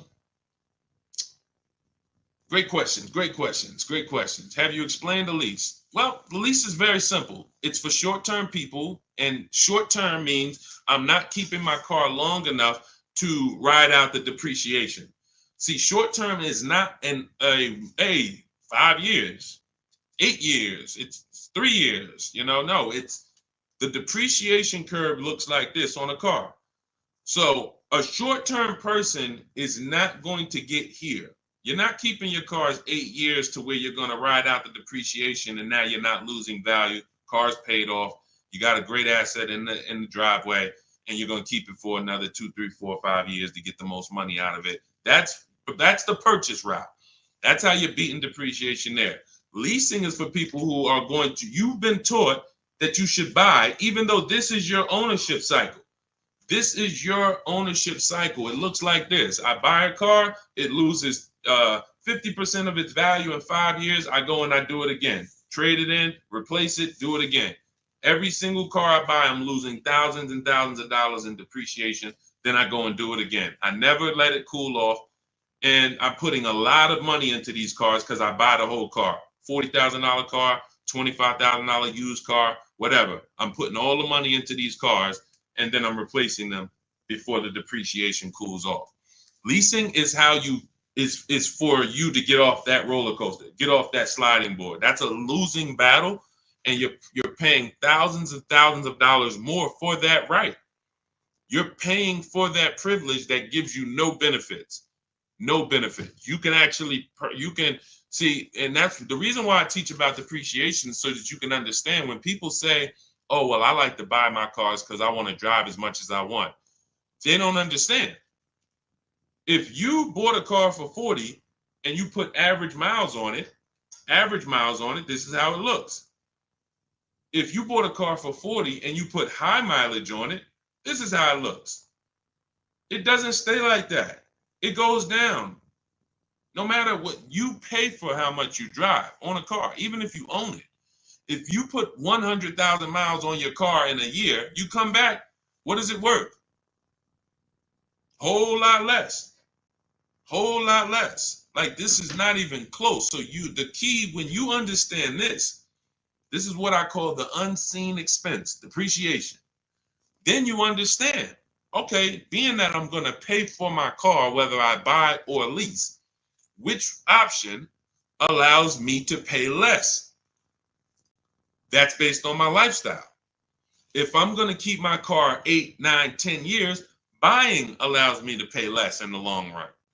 In the short term, buying is more expensive. Remember, we already compared somebody like Zafrina's lease, she's paying $579 a month, driving a $65,000 car. We compared that to a used version. Somebody gets a used version for $30,000. They're paying $600 a month to drive a used version, 3, 4 years old. Somebody who wants to buy a brand new version like Zafrina got, $65,000 car, that's a $1,300 a month payment. Even with a big discount, let's say, well, Deshaun, what if they got a huge discount, $15,000 off? Okay, let's play the game. So they get a huge $15,000 discount off that same Jeep that Zafrina got. So instead of paying $65,000, let's go back to her so everybody can play along. So instead of paying, hold on, no, that's not. All right, so $65,000, she gets a $15,000 discount. So instead of paying 65, she pays 50. What's the payment on that? Come on, type into the chat. Stay close to the chat. She gets it for 6. She gets it for 50. Huge, big discount. What's her payment on a $50,000 purchase? Some of you know we got to do our math, because every $5,000, $100 a month, we could see if anybody's going to type it in. What would her payment be? Once in a lifetime, huge discount, $15,000 off. $1,000. $1,000. $1,000. So let's compare these three so that we can understand that this is not even close. You have Zafrina, who's driving a $65,000 vehicle for $579 a month. She's leasing it, 12,000 miles per year. If We compared a used version of this vehicle that we basically took half price. Let's say she's magically found a great used vehicle with good mileage and magically found it for half price. We already know that ain't gonna happen. And y'all know why I'm doing this. You can see, dag, if we're being extra conservative and these numbers are still nowhere close, imagine how much you're really losing by not understanding this. If we use real numbers, if we use like more accurate numbers, you're not getting a $15,000 discount. You're not getting a half price discount on a used one. You might get it for like 40.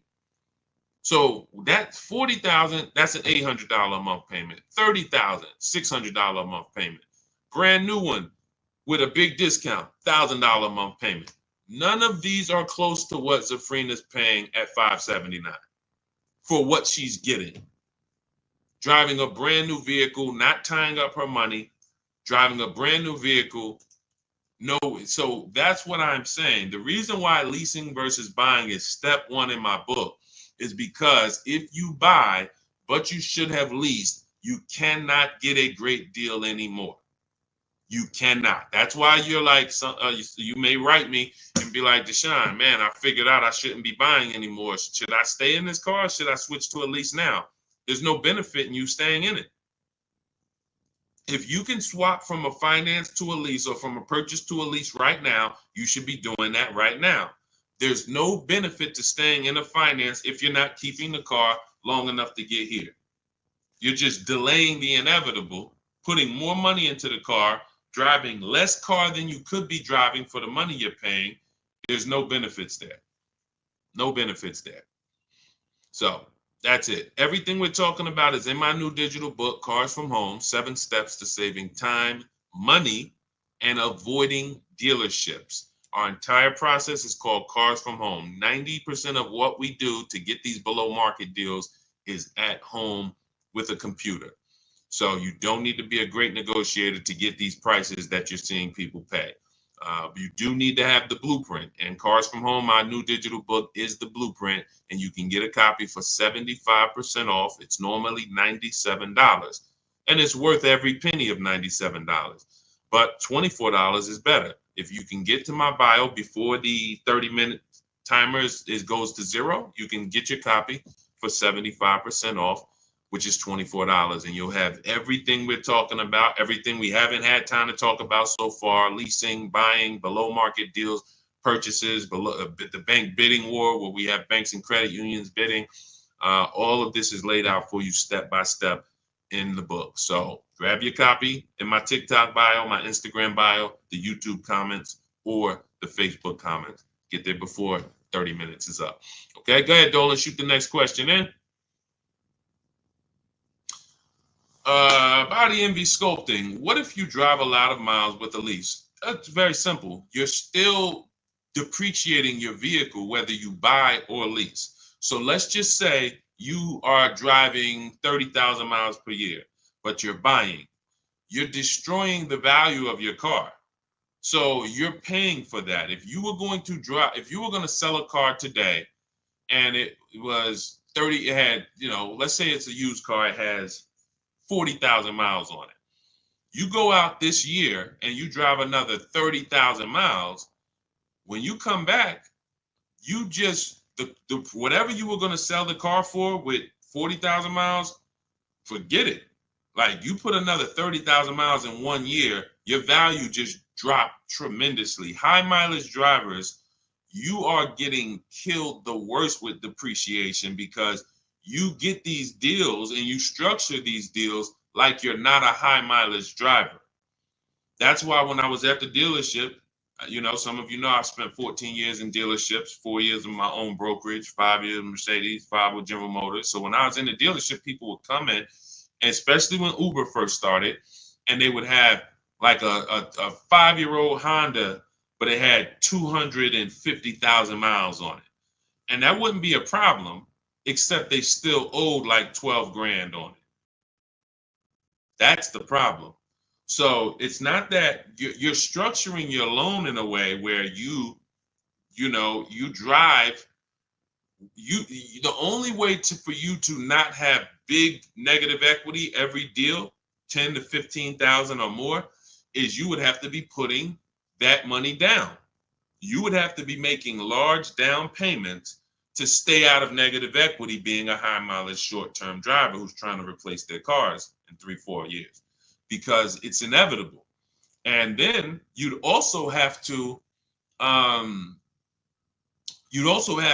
have to take a shorter loan. That's people's solution for high mileage drivers. You should either put more money down so you can avoid negative equity, or you should take a shorter loan. So instead of a 6-year loan, you should take a 4-year loan. Now, if you're just doing this mileage based on your normal life, business, your profession, then you should be leasing. If you could predict the mileage.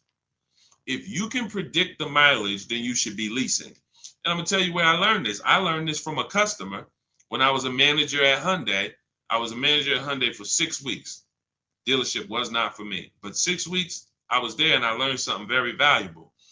I was helping a guy return his lease. He had a Hyundai Sonata, and I looked at the mileage because we have to get the mileage at the end of the lease. It's 72,000 miles.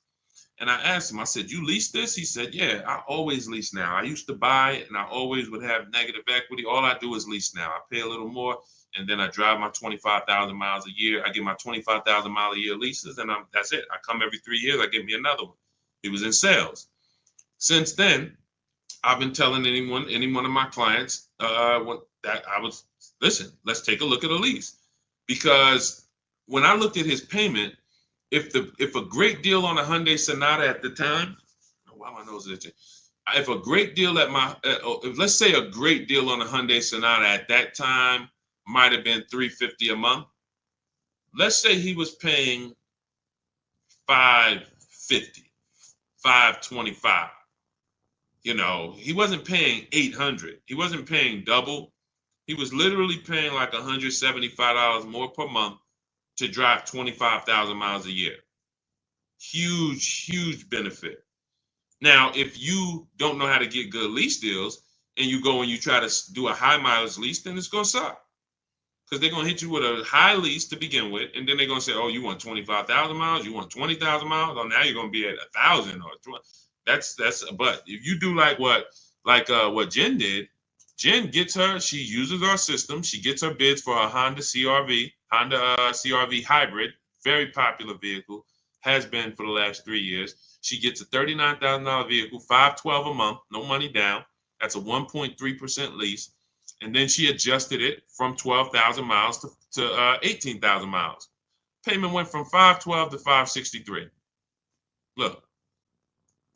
And then after that, she put money down because she wanted to lower her payment. See, we always talk about when you put money down, you have to lower it. You always have a good deal, a great deal, before you put money down. Money down is just to lower your payment on an already great deal. You can't buy your way to a great deal. You can't. So she had a 1.3% lease, and then she bumps it up to $563 a month. See, so some people who didn't understand lease structure, knowing they needed 18,000 miles per year like Jen, they would take the 12. They take the 12, take the $512 a month payment, not even ask, "Hey, how much would it cost me to get 18,000? Because that's what I need." She pays $45 more per month. She drives 18,000. She could bring that vehicle back with 60,000 miles on it in 3 years, and she could do it again and get another one. And she's not taking the depreciation hit. She's paying a small amount to drive that vehicle over the next 3 years. That's the benefit of getting below market lease deals. Hey, Ava. Hey, no problem. Yeah, thank you for what you do. No, thank you. Thanks for showing up. I'm here for the people who locked in.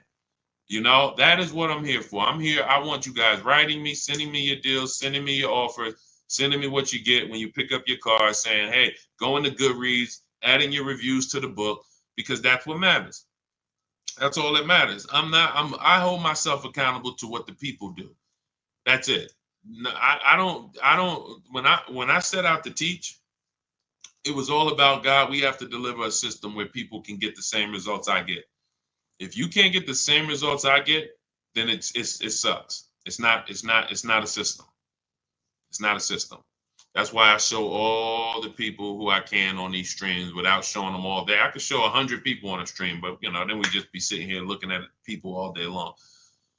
All right. All right. So listen, y'all, we've been on for a little over an hour. Look, everything that, if you're like, Deshaun, I want the whole blueprint, you can get it for $24. It's normally $97. This is my new digital book, Cars from Home, 7 Steps to Saving Time, Money, and Avoiding Dealerships. Everything about below market deals is in there step by step. There's 7 steps in our system. 7 steps.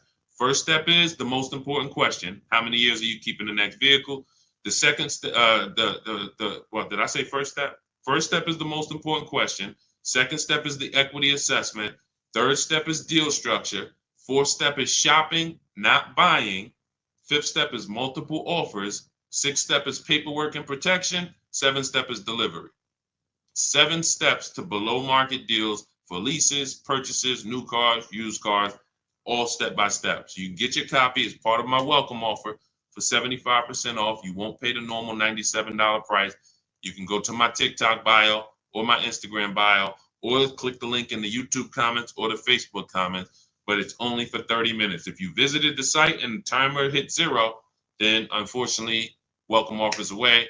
The book is still worth every penny of $97. It'd still be one of the most valuable books, but $24 is better if you get there before the 30 minutes is up. So keep me posted. We'll be back for more streams. Hold on, let me see this. Lease a car. When leasing a car and you don't use all your mileage, do they give you a refund at the end of the lease? No, Raw Doggy, but that's why we assess our equity. So take somebody like my mother. She's a low mileage driver. Her lease is up on her Mazda. We assess her equity. If the vehicle has retained value because of the lower mileage, we're going to sell that and put money in her bank account.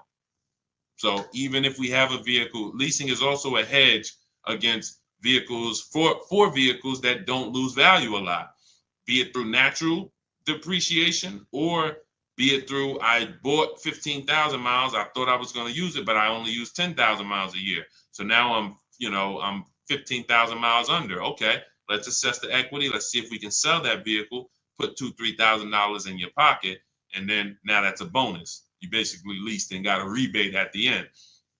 Kind of new to this, where's the bio to get your book? Raw Doggy, you click the picture of me on TikTok. There's a picture of me right up here.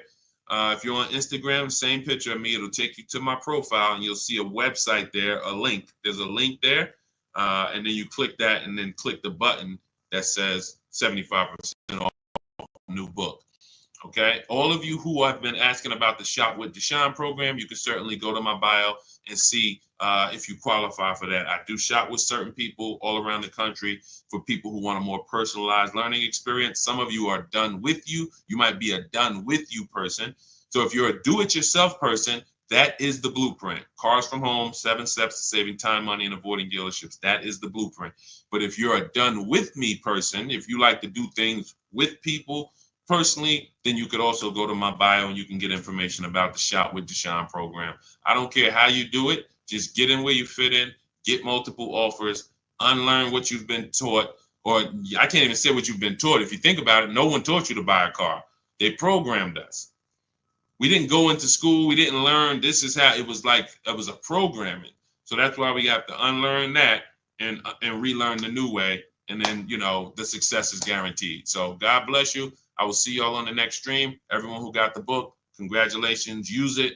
Win all day. God bless you.